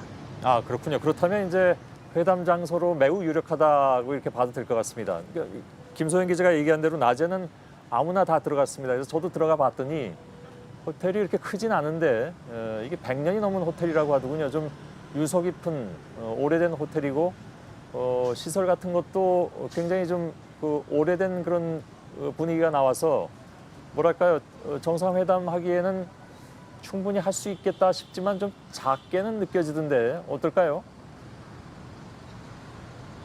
네, 그런 측면이 없지 않습니다. 지금 이 건물을 보시면 이게 하나의 건물 같지만 안에서 보면 기귿자의 구조입니다. 저희가 사전에 미리 찍어놓은 드론 영상을 보시면 좀 이해가 쉬우실 것 같은데요. 이 구관과 신관 사이에 정원과 수영장 그리고 식당이 있습니다. 그래서 두 정상이 식사를 하고 회담을 하고 산책을 하는 동선을 짜기에 어려움이 없어 보이고 그런 트여 있지 않아서 보안 유리합니다. 이 120년 가까이 된 건물로 이곳 하노이 시민들이 굉장히 아름답다고 생각하는 건물입니다. 그래서 트럼프 대통령의 숙소인 메리어트 호텔보다도 한 수 위로 친다고 하고요. 실제로 지난 일주일 동안 이곳을 취재하면서 웨딩 촬영을 하는 모습도 심심치 않게 볼 수 있었습니다. 예, 중간에 화면이 조금 고르진 않았는데 양해 좀 부탁드리겠습니다. 그 양국 정상 숙소에서 거리라든가 입지는 어떻습니까? 대략 한 가운데 정도 되진 않나요? 가운데는 아니고요. 우선 김 위원장의 숙소인 멜리아 호텔에서는 약 차로 8분, 트럼프 대통령의 숙소인 메리어트 호텔에서는 30분 정도 걸립니다. 트럼프 대통령이 양보를 한 걸로 볼 수도 있지만 사실 정상의 경우에 경험이 많은 미국 측 입장에서 거리는 큰 문제가 아닐 수도 있습니다. 또 이곳은 만찬이나 행사장으로 쓰일 걸로 보이는 길 건너의 영빈관과 또 오페라 하우스와도 걸어서 2분 거리에 위치해 있습니다. 예. 아까 120년 된 건물이라고 했는데 제가 그 안내판을 보니까 1901년에 이제 세워진 호텔이라고 돼 있는 것 같았습니다. 제가 보기에는 이게 역사적인 의미도 꽤 있는 장소라고요. 네, 1901년. 네, 말씀하신 대로 1901년 프랑스 식민지 시대에 세워진 건물입니다. 베트남 전 때 손님들을 폭격해서 숨겼던 그런 방공호도 보존이 돼 있었는데요. 오늘 제가 이 문이 잠겨 있어서 직접 안까지 들어가 보진 못했는데 평소에는 투어 프로그램까지 있다고 합니다. 한마디로 이 호텔 전체가 하나의 작은 역사 박물관 같은 곳입니다. 또 1997년엔 맥나마라 전 미 국방장관과 응우엔 탁 전 베트남 외무장관, 그러니까 베트남전의 주역들이 이곳에 모여서 하노이 대화라는 걸 했습니다. 비극을 막기 위해선 대화가 필요하다, 이런 메시지를 남겼습니다. 예, 김소연 기자가 지금 정상회담 장소로 매우 유력한 메트로폴 호텔 앞에서 전해드렸습니다. 수고했습니다. 자, 지난번에 싱가포르 회담에서 가장 지난번에 싱가포르 회담에서 가장 주목을 끌었던 건 두 정상이 배석자 없이 호텔을 산책하던 모습이었습니다. 이번 회담에서 두 정상은 최소 5차례 이상 만날 예정인데 두 정상 간 친밀도를 보여주는 돌발 장면이 나온다면 회담 성과도 더욱 낙관할 수 있다는 전망입니다. 류정화 기자입니다. 8개월 만에 하노이에서 다시 만난 두 정상의 첫 대면은 가벼운 환담 뒤 만찬으로 시작됩니다. 지난번 싱가포르 회담과 달리 만찬이 포함된 게 이번 하노이 회담의 가장 다른 점입니다. 두 정상이 와인과 콜라를 잔에 담아 건배할 경우 회담 분위기는 더욱 고조될 수 있습니다. 이튿날 정상 간 단독 회담으로 큰 틀의 합의를 한 후 참모들과 함께하는 확대 회담으로 빈 곳을 메워가는 방식은 싱가포르 때와 비슷합니다. 회담 중간엔 지난 싱가포르 때처럼 깜짝 이벤트가 있을지에도 관심이 쏠립니다. 당시 두 정상은 배석자는 물론 통역도 없이 호텔 산책로를 함께 걸었습니다. Really fantastic meeting. A lot of progress. Really very positive. I think better than anybody could have expected. 트럼프 대통령은 전용 의전 차량 비스트의 내부를 공개하는 파격을 보이기도 했습니다. 예측 불가능한 두 정상이 1박 2일간 만들어낼 새로운 드라마에 전 세계의 시선이 쏠리고 있습니다. JTBC 류정화입니다. 네, 확대 정상회담에서 김정은 위원장과 트럼프 대통령 옆을 누가 지킬지도 관심입니다. 1차 때도 카운터파트였던 김영철 당 부위원장과 마이크 폼페이오 미 국무장관은 이번에도 배석할 가능성이 큽니다. 평양과 하노이에서 실무 협상을 이어간 스티븐 비건 대북 특별대표와 김혁철 대미 특별대표가 배석할 것이란 관측도 나옵니다. 김나한 기자입니다. 지난해 싱가포르 회담 당시에도 두 정상은 단독 회담 이후 확대 회담을 이어갔습니다. 트럼프 대통령 양옆으론 켈리 백악관 비서실장과 폼페이오 미 국무장관이 자리했습니다. 여기에 존 볼턴 백악관 국가안보 보좌관도 배석하며 트럼프 대통령을 포함해 4명이 확대 회담에 나섰습니다. 북한 김정은 위원장 옆으로는 이수용 당 부위원장이 켈리 비서실장을 마주보고 앉았습니다. 폼페이오 장관 맞은편엔 김영철 부위원장이 앉았습니다. 또 볼턴 국가안보보좌관 앞자리엔 이용호 외무상이 자리했습니다. 모레 열릴 예정인 확대회담에서 미국 측은 존 볼턴 보좌관 자리를 스티브 비건 대북 특별대표가 대신할 거란 관측이 나옵니다. 백악관 풀기자단이 보내온 미국 측 수행원 명단에 볼턴 보좌관 이름이 빠져 있는 데다 실무 협상을 주도해온 비건 대표가 배석하는 게 더 적절하다는 분석입니다. 만약 비건 대표가 미국 측 배석자가 된다면 비건 대표의 카운터파트였던 김혁철 대미 특별대표가 이용호 외무상 자리를 대신할 가능성도 있습니다. 켈리 전 비서실장은 믹 멀베이니 비서실장 대행으로 교체될 것으로 보입니다. JTBC 김나한입니다. 네, 회담이 임박하면서 합의문에 어떤 내용이 담길지 관심이 커지고 있습니다. 북미 양측은 상당 부분 의견 접근을 이룬 것으로 전해지고 있죠. 공동 합의문 문구는 두 정상의 단독 회담에서 결론날 것으로 보입니다. 이희정 기자가 정리했습니다. 하노이 선언문엔 지난해 싱가포르 합의 사항을 더 구체화한 내용이 담길 전망입니다. 가장 중요한 한반도 비핵화 부분입니다. 북한이 영변 핵시설을 폐기할 경우 미국이 제재를 어디까지 풀어주고 또 체제를 보장해 주느냐가 핵심입니다. 합의문에 영변을 포함한 핵물질 생산시설 전체, 그러니까 미래 핵을 포기한다는 내용이 담길 수 있습니다. 또 핵무기와 핵물질을 어느 정도 가지고 있는지 신고한다는 내용이 언급될 수도 있습니다. 북한의 요구로 유엔 안보리 제재를 일부 완화하거나 석유 쿼터 수입을 늘려주는 내용이 담길 수 있습니다. 새로운 북미 관계엔 연락사무소 설치가 들어갈 걸로 보입니다. 관계 정상화를 위해 평양과 워싱턴에 각각 연락관을 두는 겁니다. 미국인 북한 여행 금지 해제나 금강산 관광 재개가 담길 수 있다는 관측도 있습니다. 다음은 한반도 평화체제입니다. 이 북미 두 나라의 종전선언이나 그 다음 단계인 평화선언이 언급될 수 있습니다. 앞으로 남북미 중, 그러니까 이 네 나라가 정전선언을 대체할 평화협정을 논의하기 위해 실무기구를 만든다는 내용이 포함될 가능성도 있습니다. 다만 이번 합의가 영변 핵시설 폐기 등 큰 틀에서 방향성을 제시하는 데 그칠 경우엔 핵이나 경제 등 분야별로 실무협의체를 통해 협상을 이어간다는 문구를 넣을 걸로 관측됩니다. JTBC 이희정입니다. 네, 지난해 1차 북미 정상회담 직전까지도 강도 높은 대북 제재를 강조했던 일본은 2차 회담을 코앞에 두고도 불편한 심기를 숨기지 않고 있습니다. 비핵화에 성과가 있더라도 일본은 북한의 인도적 지원과 경제 협력을 하지 않겠다는 입장을 미국에 전달했다고 일본 언론이 보도했습니다. 어환희 기자입니다. 일본 정부는 북한의 경제 협력을 하지 않겠다는 방침을 미국에 전달했다. 북미 정상회담에서 비핵화 합의가 나오더라도 일본 정부는 이 같은 입장을 유지할 것이라고 마이니치 신문은 보도했습니다. 신문은 외무성 간부를 인용해 비핵화가 합의문에 담겨도 북한이 이를 실행한다는 보증이 없기 때문에 경제적 지원은 시기상조라고 했습니다. 일본의 강경한 방침에는 북한에 대한 인도적 지원 분야도 포함됐다고 했습니다. 유엔 세계식량계획, 유엔 아동기금 등 대북 인도 지원을 고려 중인 국제기구에 일본이 낸 분담금을 북한에 쓰지 말라고 통보했다는 겁니다. 마이니치는 대북 경제지원 카드는 일본인 납치 문제 해결을 위한 협상 카드로 아껴두겠다는 의도라고 분석했습니다.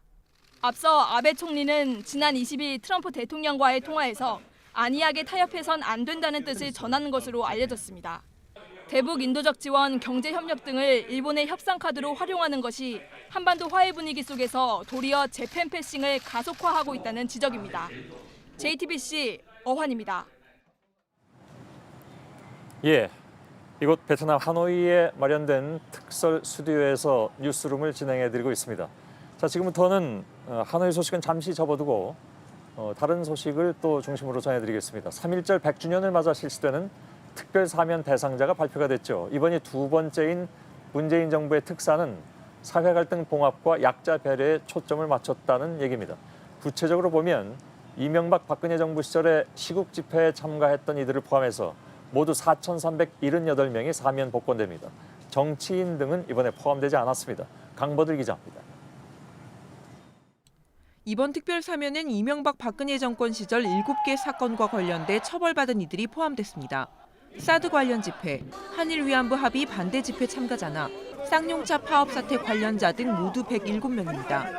사회적 갈등 치유와 지역 공동체 회복을 위해 국민적 공감을 얻을 수 있다고 판단되는 대표적인 7개 사건을 선정하고 그 가운데 대상자를 엄선하여 이 밖에 돌볼 사람이 없는 어린 자녀를 둔 여성 수영자, 7, 80대 고령자와 중증 질환자 같은 특별 배려 대상자도 포함됐습니다.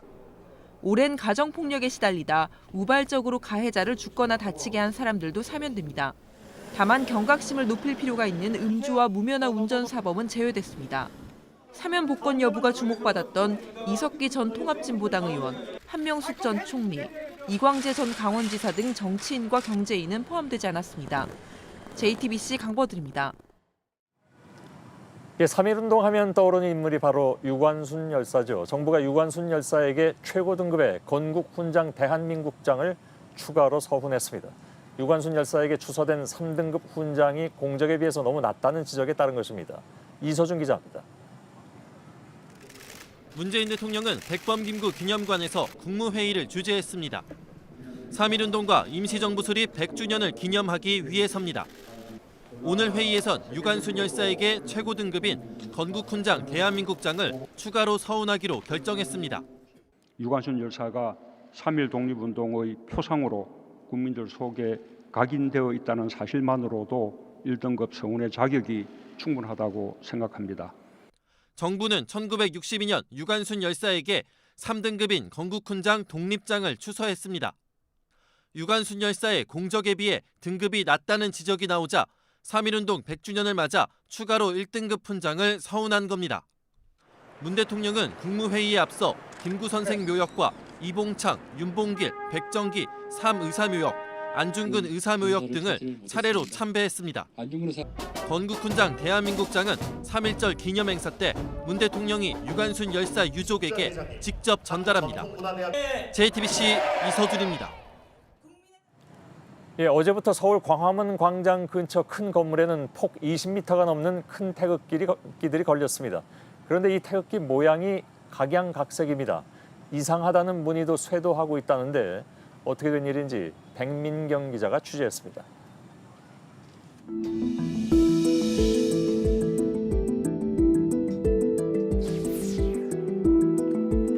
위쪽은 홍이고 아래쪽은 청인데요. 저거는 그냥 뭐 강강수월래 하는 모양인데요. 아닌 것 같은데요. 3, 4, 5, 6으로 알고 있는데. 세 가지 모양이 다 다르네요. 뭐 시대별로 걸어놓은 것 아닐까요?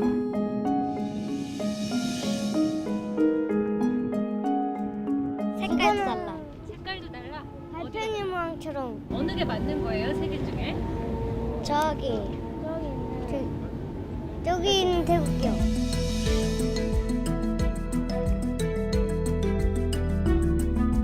청룡지를 개양을 하고 조약을 체결하게 되면은 한국이 스스로 청나라의 속국임을 인정하는 것이다.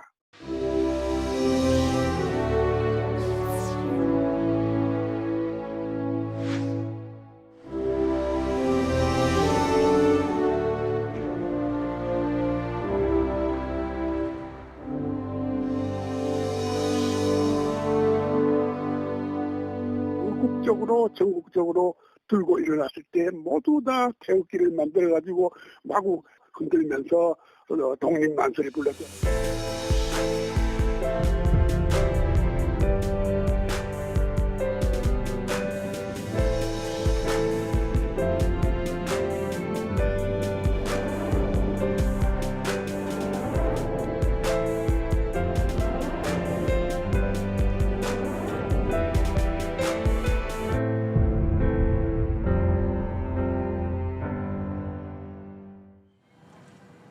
예, 자유한국당의 새 지도부를 뽑는 전당대회가 하루 앞으로 다가왔죠. 시계추를 한 달 전으로 돌려보면 유력 보수 주자들의 출마 선언에 기대감도 작진 않았습니다. 그러나 막상 선거운동에 들어가자 후보들은 미래가 아닌 과거로 뒷걸음질 쳤다는 평가입니다. 5.18 망언 논란에 어느 유력 후보는 태블릿 PC 조작 가능성을 거론하기도 했습니다. 이른바 황교안 대세론이 여전한 가운데 내일 나오게 될 전당대회 성적표는 한국당의 우경화 척도가 될 것이라는 전망도 나오고 있습니다. 노진호 기자의 보도입니다. 선거운동을 마감하며 당대표 후보들이 던진 화두는 미래였습니다. 하지만 역설적으로 이번 전당대회에서 미래 비전은 실종됐습니다. 대신 과거가 발목을 잡았습니다. 출마 선언 시기를 재던 때부터 색깔론이 불거졌고 이 좌파의 악정을 끝내야 됩니다. 공식 선거운동에 들어가기도 전에 당이 5.18 망언 논란에 휩싸였습니다. 5.18 유공자라는 이상한 괴물 집단을 만들어내면서 우리의 세금을 축내고 있습니다. 선거운동 기간엔 후보들이 5.18 유공자 명단 공개를 주장해 논란은 더 커졌습니다. 유공자 아닌 분이 뛰어들어간 부분이 있다. 그 부분을 분명히 하자라는 진정한 그 5.18 피해를 입으신 분들을 위해서라도 좀 옥석을 가리는 것이 좋겠다. 최근에 들어온 분들까지라도 좀 살펴보는 이런 것들은 필요하다고 봅니다. 막바지엔 탄핵을 부정하고 태블릿 PC 조작 가능성을 시사하는 발언까지 나왔습니다. 박근혜 대통령 돈 한 푼 받은 거 입증되지 않았습니다. 조작됐을 가능성이 있다는 것에 좀 무게중심을 두고 계시는 겁니까? 제 개인적으로는 그렇게 보고 있습니다. 전당대회 기간 내내 우경화 논란만 더 커진 가운데 한국당은 내일 새 지도부를 선출합니다. JTBC 노진호입니다. 예, 구치소에 수감되어 있는 양승태 전 대법원장이 자신의 보석 여부를 가리기 위한 심사에서 검찰을 비판하는 주장을 쏟아냈습니다. 양 전 대법원장은 조물주가 무에서 유를 창조하듯이 검찰이 300여 쪽의 공소장을 만들어냈다면서 이에 비해서 자신은 호미자루 하나도 없다고 했습니다. 검찰은 사법농단 사건으로 국민 불신이 큰데도 양 전 대법원장이 책임을 떠넘기려 한다고 반발했습니다. 최윤경 기자의 보도입니다. 양승태 전 대법원장이 구속된 지 한 달여 만에 법정에 나왔습니다. 자신의 보석을 심사하기 위한 자리입니다. 양 전 대법원장은 먼저 검찰 수사를 비판했습니다. 조물주를 거론하면서 검찰이 무리하게 공소장을 만들어 자신을 재판에 넘겼다고 주장했습니다. 검찰에 비해 자신은 호미자루 하나도 없다고 했습니다. 보석 심사에선 증거인멸 우려를 두고 양측이 맞섰습니다. 검찰은 양 전 대법원장이 석방되면 다른 법관들 진술에 영향을 미칠 수 있다고 했습니다. 이에 대해 양 전 대법원장 변호인은 그렇게 영향을 받을 수 있는 진술이라면 신빙성을 의심해봐야 한다고 했습니다. 양 전 대법원장이 퇴임 전 업무용 컴퓨터를 이른바 디가우징으로 폐기했다는 지적도 나왔습니다. 양 전 대법원장은 디가우징이란 말은 퇴임 뒤 신문에서 처음 봤다고 주장했습니다. 보석을 요청한 이유 중 하나였던 건강에 대해 양 전 대법원장은 특별히 이상이 없다고 말했습니다. 보석 여부는 이르면 다음 주 결정됩니다. JTBC 최윤경입니다. 예, 지금 보시는 화면, 지난 금요일에 저희 취재진이 촬영한 강남의 한 클럽입니다. 그런데 이곳은 유흥주점이 아닌 일반 음식점으로 등록돼 있습니다. 이 때문에 원래 유흥주점이 부담해야 할 세금을 다 피해갈 수 있는 것이죠. 저희 취재진이 확인해 보니까 강남 클럽과 바 20여 군데 가운데 14군데는 이렇게 일반 음식점이나 소매점으로 등록돼 있었습니다. 서준석 기자입니다. 서울 강남의 한 클럽입니다. 어지러운 조명 아래 사람들이 춤을 춥니다. 이 클럽은 한때 가수 승리가 운영하는 것으로 알려지면서 유명세를 탔습니다. 과거 승리 본인이 직접 DJ 박스에 오르기도 했습니다. 승리가 대표이사로 있던 유리홀딩스가 소유하고 있습니다. 이곳의 건축물 대장입니다. 용도가 유흥주점이 아닌 소매점으로 돼 있습니다. 현행법상 춤을 출 수 있는 공간이 있는 경우 반드시 유흥주점으로 허가를 받아야 합니다. 근데 유흥주점은 이 재산세에 또 중과세가 붙거든요. 그거 차이만 하더라도 굉장하거든요, 금액이. JTBC 취재 결과 해당 구청에 수차례 민원도 들어간 것으로 확인됐습니다. 한 차례 영업 정지가 됐지만 과징금을 낸 뒤 다시 영업을 이어갔던 겁니다. 구청은 위법 행위를 발견하지 못했다는 입장입니다. 제가 현장에 점검 갔을 때에는 손님들이 뭐 춤을 추거나 하고 막 이렇게 클럽처럼 그렇게 놀 수 있는 오픈된 공간이 없었어요. 강남의 또 다른 바입니다. 발 디딜 틈도 없이 사람들로 가득합니다. 구석에 마련된 테이블과 의자는 찾아보기도 힘듭니다. 이곳 역시 일반 음식점으로 등록돼 있습니다. 취재진이 강남 일대 클럽과 라운지바 21곳의 건축물 대장을 확인해 본 결과 유흥주점으로 등록된 곳은 7곳뿐이었습니다. 유흥주점은 일반 음식점보다 세금 부담이 무겁습니다. 음식값의 10%에 달하는 개별 소비세와 교육세 등을 더 내야 합니다. 1,000만 원을 매출이라 가정하면 일반 음식점의 세금 부담은 90만 원 수준, 반면 유흥주점은 약 190만 원입니다. 8, 90년대 가요를 틀어주며 젊은 층의 인기를 끈 밤과 음악 사이도 일반 음식점으로 신고했습니다. 관할 세무서는 춤출 공간이 있다며 개별 소비세를 부과했습니다. 그러자 업소 측은 전체 사업장 중 춤추는 공간이 매우 좁다고 주장했습니다. 하지만 법원은 지난 2017년 유흥업소가 맞다고 판결했습니다. 클럽과 라운지바는 주로 소셜미디어를 통해 홍보합니다. 해당 업소가 어떻게 운영되는지 손쉽게 알 수 있습니다. 하지만 강남구청은 단속이 쉽지 않다는 입장입니다. 저희가 현장에 나갔을 때 현장에서 위법 행위가 이루어지고 있어야 적발을 하잖아요. 그런 행위가 없으면 잡아서 처분을 할 수가 없는 거죠. 유리홀딩스 측은 최대한 법 테두리 안에서 운영을 했고 자세한 상황은 당시 근무했던 사람들이 나간 상황이라 확인이 어렵다고 했습니다. JTBC 서준석입니다. 네, 부산에서 전동 휠체어를 함께 타고 가던 장애인 아들과 어머니가 택시에 치이는 사고가 났습니다. 어머니가 숨지고 아들은 크게 다쳤는데 밤늦게 일을 마치고 퇴근하는 어머니를 아들이 마중 나갔다가 벌어진 안타까운 사고였습니다. 부석찬 기자입니다.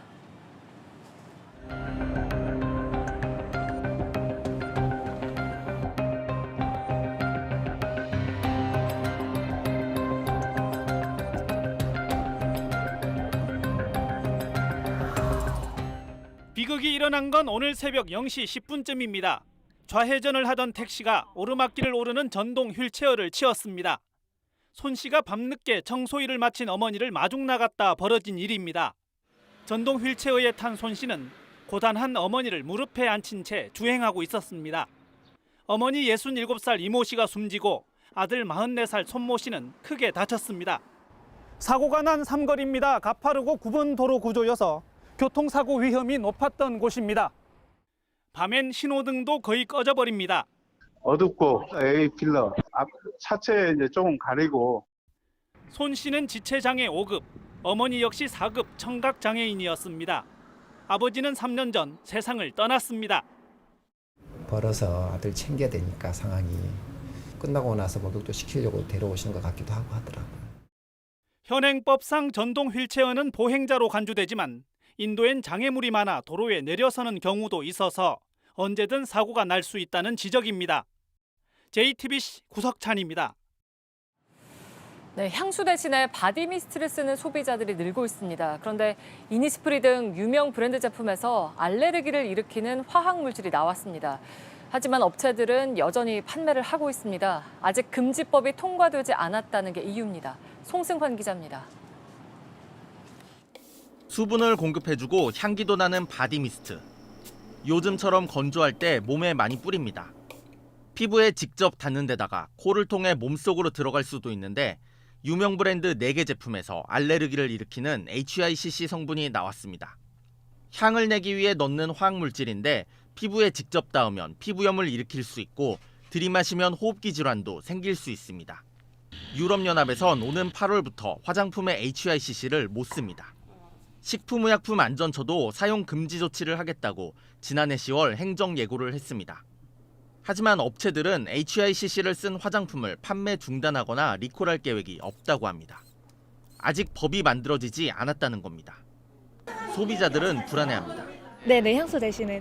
좀 불안하죠. 몸에 안 좋은 거니까. 소비자가 제품 성분을 꼼꼼히 살펴보고 구입하기도 쉽지 않습니다.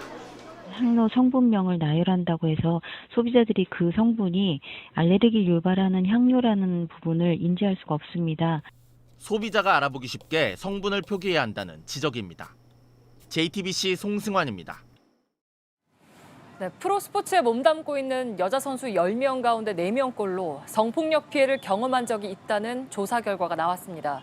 그러나 피해자들 가운데 신고를 한 비율은 4.4%밖에 되지 않았습니다. 강나현 기자입니다.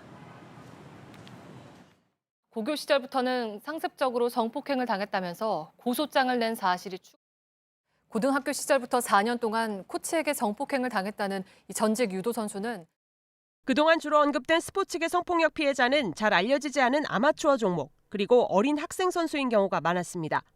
그러나 프로스포츠도 사정은 다르지 않았습니다.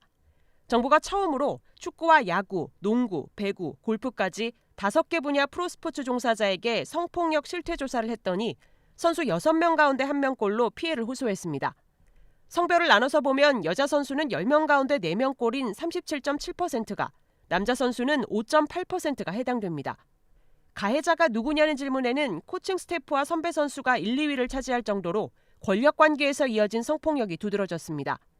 뚜렷한 수직적 구조 때문인지 피해자가 내외부 기관에 신고했다는 응답도 4.4%로 저조했습니다. 지난해 5월부터 12월까지 실시한 이 조사는 8천여 명이 대상이었지만 응답한 사람은 920여 명에 그쳤습니다. 만나지 않고 이름도 밝히지 않는 조사였지만 여전히 성폭력 피해 여부를 알리기 주저하는 스포츠계의 현실이 반영된 것으로 보입니다. JTBC 강나현입니다. 네, 오늘 한국과 중국의 환경장관이 베이징에서 만났습니다. 당연히 모두의 관심사인 미세먼지가 의제에 올랐습니다. 중국 대책에 빠진 국내 대책만으로는 미세먼지를 잡을 수 없기 때문에 그 결과가 주목되죠. 일단 양국의 주요 도시에 대한 대기질 정보를 공유하고 저감 사업 대상을 확대하기로 합의했습니다. 강신후 기자입니다. 조명래 환경부 장관은 오늘 오후 니간지의 중국 생태환경부 장관과 마주 앉았습니다. 지난달 국장급 회의에서 초안을 마련한 양국 대기질 조기경보 체계 구축 문제를 최종 확정하기 위해서입니다. 양국 장관이 서명한 계획에는 대기질 예보와 모니터링 결과를 공유할 주요 지역이 확정됐습니다. 한국에선 서울 등 17개 시도, 중국은 베이징 산둥성, 상하이시 등 21개 성과 시가 포함됐습니다. 중국 동북지역 대기질 예보 내용이 실시간 공유돼 우리 예보에 반영할 수 있게 된 겁니다. 또 미세먼지 저감 사업 대상도 발전소와 제철소 등 대형 시설에서 중형 보일러 등 중규모 시설로 확대했습니다. 한편 오늘 오전까지도 중부지방을 중심으로 나쁨 수준이었던 미세먼지 농도는 오후 들어 서풍이 불면서 대부분 해소됐습니다. 하지만 내일 오전 또다시 대기 정체로 국내외 미세먼지가 축적돼 중서부 지역은 하루 종일 나쁨을 기록할 전망입니다. 내일 전국엔 구름이 잔뜩 끼겠고 남부지방은 저녁부터 비가 예보됐습니다. 하지만 양이 많지 않아 먼지를 씻어내기엔 역부족일 전망입니다. JTBC 강신우입니다.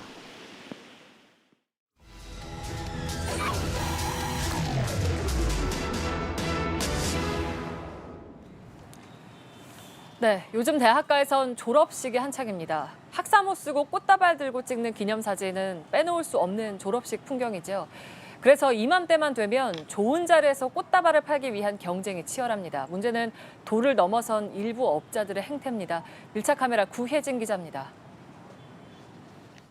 2월 말인 요즘 여러 학교들의 졸업식이 열리는 철입니다. 졸업식 하면 꽃다발이 빠질 수가 없죠. 한철 대목이기 때문에 꽃을 파는 사람들의 자리 경쟁도 치열합니다. 꽃을 파는 사람들에겐 놓칠 수 없는 대목. 꽃다발 하나 사세요.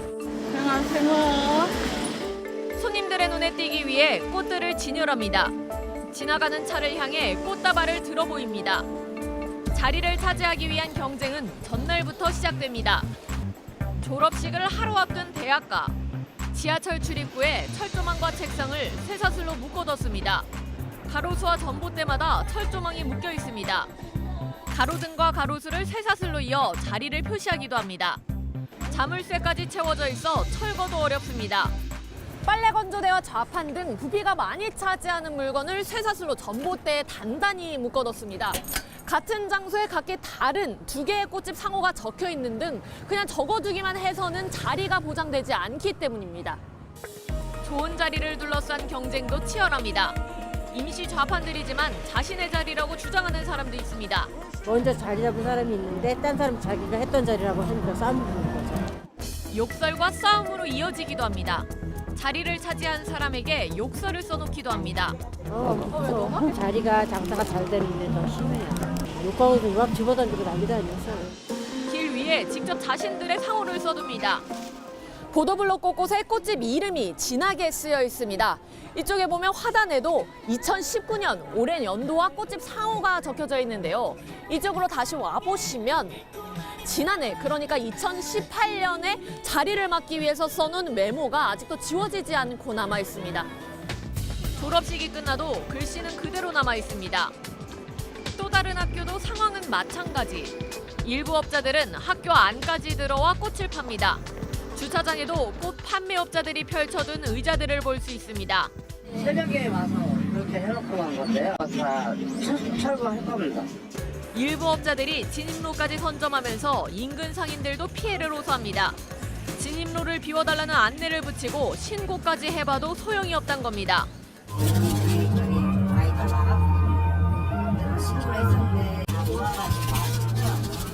인근 꽃집 주인들의 불만은 더 큽니다. 저희 가게 요 앞에 와서 10,000원이요, 10,000원이요 악을 쓰고 파시는 분이 한 번 계셔. 그분이 약간 꽃을 파는 사람들에겐 한 해의 가장 큰 대목인 졸업식. 경쟁이 과열되는 건 어쩔 수 없지만 시민의식이 지켜지지 않는다면 졸업식을 축하해주러 온 사람들도 괴로울 수밖에 없을 겁니다. 밀착 카메라 구혜진입니다.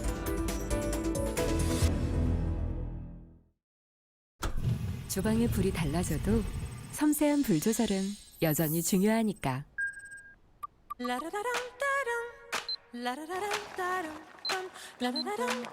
33년 불의 노하우로 매직 컨트롤을 완성한 건 오직 매직. SK 매직 전기레인지. SK가 만드는 생활의 매직. SK 매직. 예, 시청자 여러분, 지금 JTBC 뉴스룸은 북미 2차 정상회담이 열릴 예정인 베트남 하노이의 특설 스튜디오에서 진행을 해드리고 있습니다. 이곳은 롯데센터 하노이의 7층 테라스에 마련된 저희들의 특설 스튜디오 모습을 지금 보고 계십니다. 지금 이곳은 뭐 저희들뿐만이 아니라 다른 방송사들, 예를 들면 MBN이나 KBS나 또 CNN도 저희들과 같은 장소에서 이렇게 방송해드리고 있는데, 이 화면은 저희들 뒤로 보이는 하노이 시내의 모습입니다. 잘 믿어지지 않으시겠습니다만 이게 야경입니다. 그러니까 불이 이렇게 많이 들어와 있는 것 같지는 않고요. 그러니까 작년에 싱가포르하고는 굉장히 좀 비교가 되죠. 근데 불이 들어오긴 했어도 사실은 안개라든가 아니면 미세먼지 때문에 그렇게 선명하게 보이진 않는 그런 상황입니다.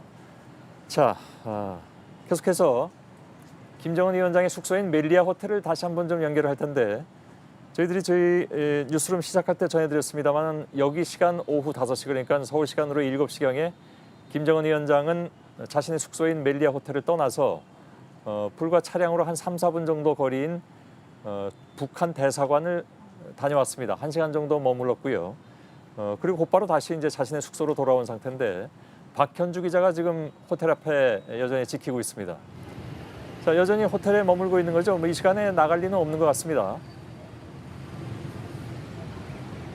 네, 아직까지 호텔 안에 머물고 있습니다. 우리 시간으로는 오후 7시에 호텔을 나섰다가 북한 대사관에서 1시간 가까이 머문 뒤에 오후 8시에 이곳 안으로 들어간 뒤에는 계속 머물고 있는 건데요.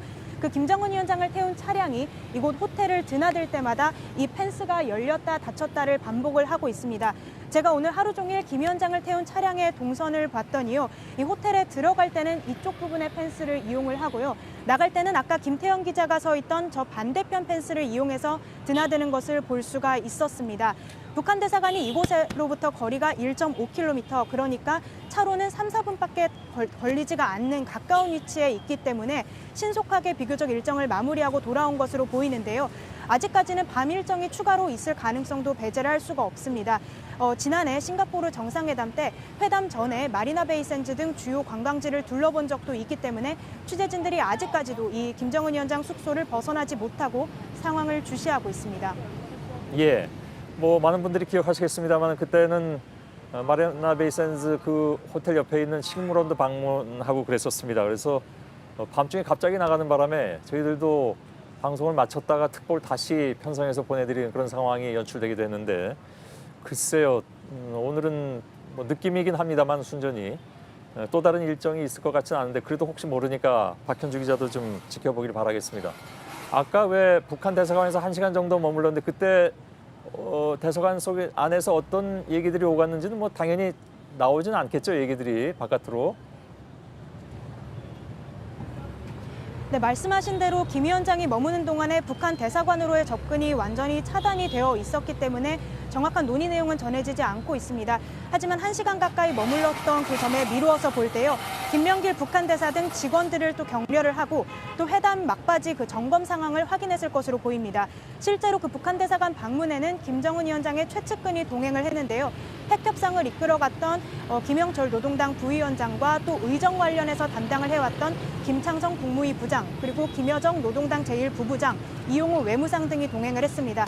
또 김 위원장은 대사관을 나오는 마지막 순간까지도 김명길 대사로 보이는 인물과 대화를 하는 모습이 포착이 되기도 했습니다. 예, 박현주 기자 마지막 질문입니다. 김 위원장 동선을 좀 보면 오늘 하루 동안 중국 베트남 접경지에서부터 하노이 도심까지 굉장히 먼 거리였습니다. 한 3시간 가까이 걸리는 먼 거리였는데 한번 좀 살펴보면 어떻습니까? 네, 일단 이 동당역에 김정은 위원장이 도착을 한 게 우리 시간으로 10시 15분쯤입니다. 거기서 이제 10분 정도 머물다가 10시 25분에 승용차로 갈아타고 곧바로 이 하노이로 출발을 시작했는데요. 승용차로 3시간을 달려서 이곳에는 1시쯤 숙소에 도착을 했습니다. 계속 숙소에 머물다가요. 오후 7시쯤에 잠시 북한 대사관을 가서 1시간 정도 머물다가 곧바로 이곳으로 돌아왔습니다. 이곳에 오기까지 열차로만 66시간, 승용차로는 3시간이 걸리는 상당히 먼 거리를 이동해 온 만큼 오늘 오후는 대부분 숙소에서 휴식을 하거나 식사를 하면서 내부 회의도 가진 것으로 전해집니다. 예. 자, 김 위원장의 숙소인 멜리아 호텔 앞에 박현주 기자가 상황을 전해드렸습니다. 수고했습니다. 이가혁 기자가 아직까지도 하노이 시내에 머물고 있습니다. 밤 시간, 밤이라고 하긴 좀 그렇습니다. 저녁 시간이긴 한데 해가 떨어져서 그런지 온 시내가 지금 깜깜한 그런 상태이긴 합니다. 그러나 이가혁 기자가 가 있는 호안기엠 호수변은 사람들이 여전히 많이 있을 것 같은데 잠깐 좀 연결하도록 하죠. 이가혁 기자, 옷을 다시 또 갈아입었군요. 오늘 굉장히 바쁩니다. 어디입니까 거기 정확하게? 네, 이곳은 호안기엠 호수 아까 있던 곳에서 제가 좀 10분 정도 산책로를 따라서 쭉 걸어왔습니다. 지금 제 왼쪽을 보시면요. 호수 중간에 아름다운 조명을 받고 있는 거북이탑이라고 불리는 유명 관광 사진 명소가 있습니다. 그리고 제가 진짜 이곳에 온 이유는 이쪽 제 오른쪽을 보시면 원래는 리따이또 왕조의 동상이라고 불리는데요. 베트남 최초의 독립 왕조를 만들었던 왕입니다. 그래서 이 광장을 만들어서 기념을 하고 있는데 평소에는 어린이들이 킥보드를 타거나 또는 뭐 비보잉을 청소년들이 하거나 이런 곳인데 오늘은 베트남 현지 방송사에서 북미 정상회담 성공 개최를 기원하는 의미의 음악회를 한창 준비하고 있습니다. 저쪽을 보시면 이 북미 회담의 공식 로고인 평화를 상징하는 비둘기 로고도 볼 수가 있는데요. 이렇게 호수 주변에서 계속해서 북미 정상회담 분위기를 곳곳에서 느낄 수가 있습니다. 예, 베트남 특히 하노이로서는 이번에 북미 2차 정상회담을 유치하면서 돈도 많이 쓴 걸로 알고 있습니다. 이따가 이 얘기도 좀 전해드리겠습니다만은 아무튼 이번을 좀 기회로 해가지고 도시 전체가 조금 들썩들썩하는 그런 분위기도 느낄 수 있는 것 같고 특히 이제 관광을 위한 어떤 그 기반 이런 것을 좀 기대하는 것 같더군요. 맞습니다. 뭐 그런 의미에서 계속해서 곳곳에 보면 하노이로 홍보하는 영상이 흘러나오고요. 특히 또 아까 앞서 보신 그 국제 미디어 센터에서는요 기자단을 위해서 관광 투어를 시켜주겠다 이런 홍보 문구도 볼 수가 있었습니다. 이만큼 이번 기회를 통해서 관광 산업 더 발전시켜보겠다 이런 의지도 엿볼 수가 있습니다. 예, 알겠습니다. 이가혁 기자, 여기까지만 좀 진행을 하고 내일 다시 이가혁 기자는 또 연결하도록 하겠습니다. 수고했습니다. 네, 2차 북미 정상회담 개최국인 베트남은 현지에서 회담을 여는 데 필요한 비용의 상당 부분을 부담할 것으로 보입니다. 회담 당사국은 아니지만 국가 홍보 효과를 기대하고 적지 않은 비용을 내는 거죠. 실제로 지난해 싱가포르에서 개최된 1차 정상회담에 비춰봤을 때 가격 대비 성능, 이른바 가성비를 고려하면 손해보다 이익이 더 클 수 있다는 분석입니다. 박준우 기자입니다. 지난 1차 북미 정상회담에서 싱가포르 정부가 부담한 비용은 약 133억 원입니다. 당시 김정은 위원장이 묵은 세인트 리지스 호텔의 숙박료와 전 세계 취재진 지원 비용 등을 모두 합한 금액입니다. 이런 부담에도 싱가포르 외교부 관계자는 회담 이후 국제적인 선전 효과가 매우 컸다고 밝혔습니다. 미디어 정보 분석 회사인 멜트워터는 싱가포르가 북미 정상회담 개최로 약 6,300억 원에 달하는 광고 효과를 누렸다는 분석을 내놓기도 했습니다. 개최 비용의 40배가 넘는 경제적 이득을 봤던 겁니다. 이번 2차 북미 정상회담에 드는 비용 역시 개최국인 베트남이 상당 부분 부담할 것으로 보입니다. 김 위원장과 북한 대표단의 체류비와 경비비, 교통통제 등 치안 유지 비용이 포함될 것으로 예상됩니다. 지난해 싱가포르 회담과 마찬가지로 국가 홍보 효과를 노린 결정입니다. 베트남 문화체육관광부의 고위 관계자도 그런 기대감을 숨기지 않았습니다. 해당 관계자는 한 외국 언론과의 인터뷰에서 이번 정상회담 개최는 베트남이 매력적이고 안전한 여행지이자 투자처라는 것을 알릴 수 있는 좋은 기회라고 말했습니다. 남해 잔치에 집을 빌려주는 모양새지만 경제문화적 파급력 등을 고려하면 오히려 남는 장사라는 분석입니다. JTBC 박준우입니다. 네, 김정은 위원장이 머물게 될 하노이 멜리아 호텔에 대한 관심도 뜨거웠습니다. 이른 아침부터 환영 인파로 붐벼서 호텔 일대 보안이 크게 강화됐습니다. 김 위원장은 이 호텔에서 가장 넓은 스위트룸에 짐을 푼 것으로 전해집니다.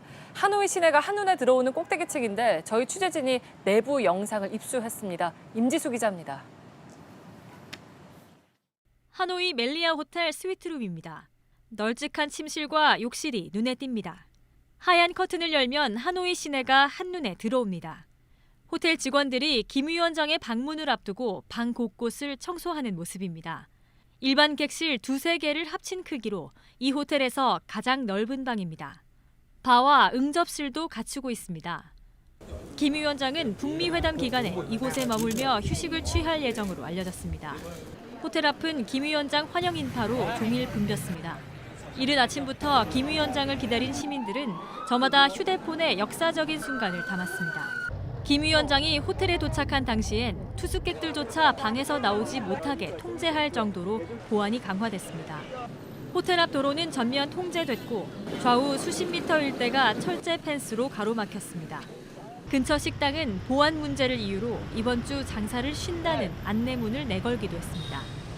회담장이 꾸려진 메트로폴 호텔과 차로 10분 거리에 있는 김 위원장 숙소 일대는 기대감과 긴장감이 엇갈리고 있습니다. JTBC 임지수입니다. 예, 저희 하노이에서 전해드리고 있는 뉴스룸 마지막 순서입니다. 마지막 순서는 비하인드 뉴스를 빼놓을 수는 없을 것 같아서 현재 이미 며칠 전에 와서 취재하고 있는 박성태 기자를 스튜디오로 모셨습니다. 예. 지난 일요일에 왔다고 들었습니다. 예. 며칠 사이에 완벽하게 현지에 적응했다는 얘기도 들었습니다.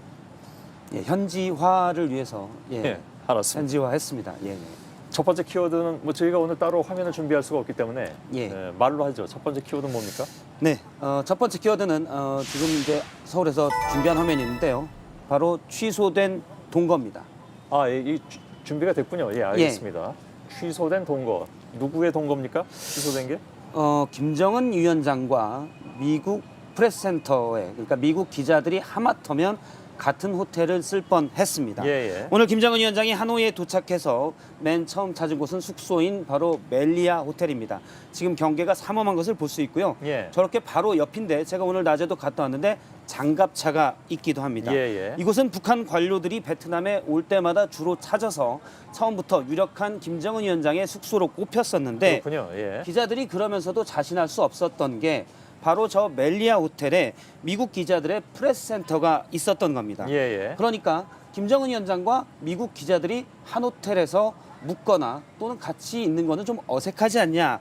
그래서 아닐 수도 있다라고 의구심을 가졌었습니다. 김정은 위원장 입장에서 뭐 최악의 경우겠죠, 사실은. 사실 당황스러운 순간이 예. 될 뻔했는데요. 예. 그런데 오늘 정상회담을 하루 앞두고 베트남 대변인이 미국 프레스센터가 멜리아 호텔에서 국제 프레스센터로 옮겨갔다라고 얘기를 했습니다. 예, 예. 정상회담 하루 전에 프레스센터가 바뀐 그렇습니다. 이것도 굉장히 드문 케이스인 것 같습니다. 근데 멜리아 호텔을 다 그렇게 점쳤는데 왜 하필 미국 쪽에서는 거기를 프레스센터로 했을까요? 보통 프레스센터를 어디에 설치할지는 정상들이 해외에 갈 때 그러니까 각 우리나라 같은 경우 청와대, 미국 같은 경우 백악관에서 정한다고 합니다. 예. 그러나 하루 전에 장소가 옮겨지면 당연히 기자들도 불만이 많은데요. 예. 제가 그래서 워싱턴 특파원인 정효식 기자에게 이게 좀 어떻게 되냐라고 물어보니까 워싱턴 특파원이 알기로는 북한 숙소가 뒤늦게 정해지면서 프레스센터를 어떻게 할지에 대한 북미 간에 좀 신경전이 있었던 것으로 안다라고 얘기를 했습니다. 예. 그러니까 북미가 이런 부분도 사전에 좀 협의를 했어야 되는데 김창선 국무위부장, 의전을 담당하는 북한의 김창선 국무위부장이 좀 일찍 들어왔지만 미국의 의전을 담당하는 백악관 비서실장을 잘 만나지 않았던 것으로 전해졌습니다. 예. 그게 의도적이었는지 아니면 북한은 이번에 베트남에 공식 방문도 있기 때문에 다른 예. 일도 많아서 그런지 모르겠지만 이런 일도 잘 협의가 안 됐다는 겁니다. 예. 그래서 좀 문제가 이렇게 전날 프레스센터가 바뀌게 된 거고요. 하나 또 재밌는 게 한 미국 기자가 멜리아 호텔 연회장 안내판을 본인의 소셜 미디어에 올린 부분이 있습니다. 예. 지금 나오는 건데요. 북한 대표단이 묵는 거에 나오고 밑에는 와이파이 이름과 비밀번호까지 나왔습니다. 지금 예. 지어졌는데 BR79X로 돼 있는 비밀번호였습니다. X는 이제 미주수 X인데요. 그래서 다른 기자들이 이 사진을 보고 스파이들이 이 와이파이에 접속할 가능성이 크다. 빨리 접속해라. 라고 또 글을 올리기도 했습니다. 알았습니다. 두 번째 키워드 오늘 저 두 개만 하죠. 예. 마지막 키워드입니다. 그러니까. 네, 마지막 키워드는 기차는 어둠을 헤치고 또 잡았습니다. 무슨 뭐 영화 제목 같기도 하고 노래 제목 같기도 한데 어떤 얘기입니까? 김정은 위원장이 오늘 베트남에 도착할 때 모습을 잠깐 보겠습니다. 예. 동당역에 열차의 모습을 드러냈었는데요. 그런데 기관차의 모습이 조금 특이합니다. 현재 기관차를 보면 붉은색과 노란색이 섞여 있는 기관차 앞모습인데요. 예. 다른 사진을 잠깐 보면 지난 23일 김정은 위원장의 전용 열차가 단동역을 통과할 때의 모습입니다. 지금 앞부분인데요. 녹색 아닙니까? 예, 짙은 녹색입니다. 그러니까 기관차가 바뀌어진 겁니다. 아, 그런가요? 예. 예. 앞에 기관차만 바꾼 건가요? 기차 전체를 바꾼 건가요? 그건 모르나요? 그거는 확실히 모르지만 예. 전용 열차를 그대로 타고 왔고 기관차 앞부분만 바꾼 것으로 보입니다. 예. 지금 동당역에 도착한 기관차의 앞부분을 자세히 보면 DF4D 그다음에 숫자가 써 있습니다. 예. DF는 둥펑 중국의 업체의 약자인데요. 둥펑 4호 열차 기종입니다. 예. 북한을 출발할 때 탔던 기차도 둥펑 중국제 기관차를 쓰기 때문에 맞긴 한데 기종은 바꾼 겁니다. 예. 구체적으로 어디에서 왜 바꾸는지는 확인되지 않고 있습니다. 그렇군요. 예. 다만 난닝역에서 정차하면서 거기에서 바뀌었냐라는 얘기가 있었는데 여기서는 확인이 되지 않았고요. 김정은 위원장이 열차에서 잠깐 내렸을 때 모습을 보면 좀 인상적인 게 예. 오늘 지금 왼쪽 모습은 오늘 공개된 모습인데 상당히 짧은 머리에 붙은 머리인데 예. 난닝역에서 내렸을 때는 머리를 좀 붙이지 않고 약간 길어 보입니다. 예. 그러니까 공식적인 자리에서 어떤 스타일을 좋아하는지를 좀 확인할 수가 있었습니다. 예. 직접 담뱃불을 붙이는 모습도 방송에 공개가 됐고요. 또 김여정 앞서도 나왔지만 김여정 부부장이 재떨이를 들고 있는 모습이 인상적이기도 했습니다. 예. 일각에서는 김정은 위원장이 비공식적으로 열차 밖에 잠깐 쉬러 나온 게 방송에 공개된 것이 경호상 문제가 있었던 것 아니냐라는 지적도 나왔습니다. 김여정 부부장이 저 재떨이 들고 있는 모습이었나요, 좀 아까? 예. 아, 그렇군요. 알겠습니다. 여기까지 하죠. 예. 박성태 기자였습니다. 네, 오늘 이곳 하노이 기온은 어제와 비슷했고 내일은 좀 더 기온이 오르겠습니다. 내일 오전에는 소나기가 예보돼 있습니다. 그리고 한반도는 내일 전국이 오후부터 흐려지겠습니다. 밤부턴 제주도와 남부지방에 비가 내리겠습니다. 내일도 대기 정체로 수도권과 충청권의 초미세먼지 농도가 나쁨 수준을 보이겠습니다. 예, 시청자 여러분, 지금까지 하노이에서 뉴스룸을 전해드렸습니다. 내일도 이곳에서 여러분들을 만나 뵙겠습니다. 내일도 저희들은 최선을 다하겠습니다. 여러분 고맙습니다.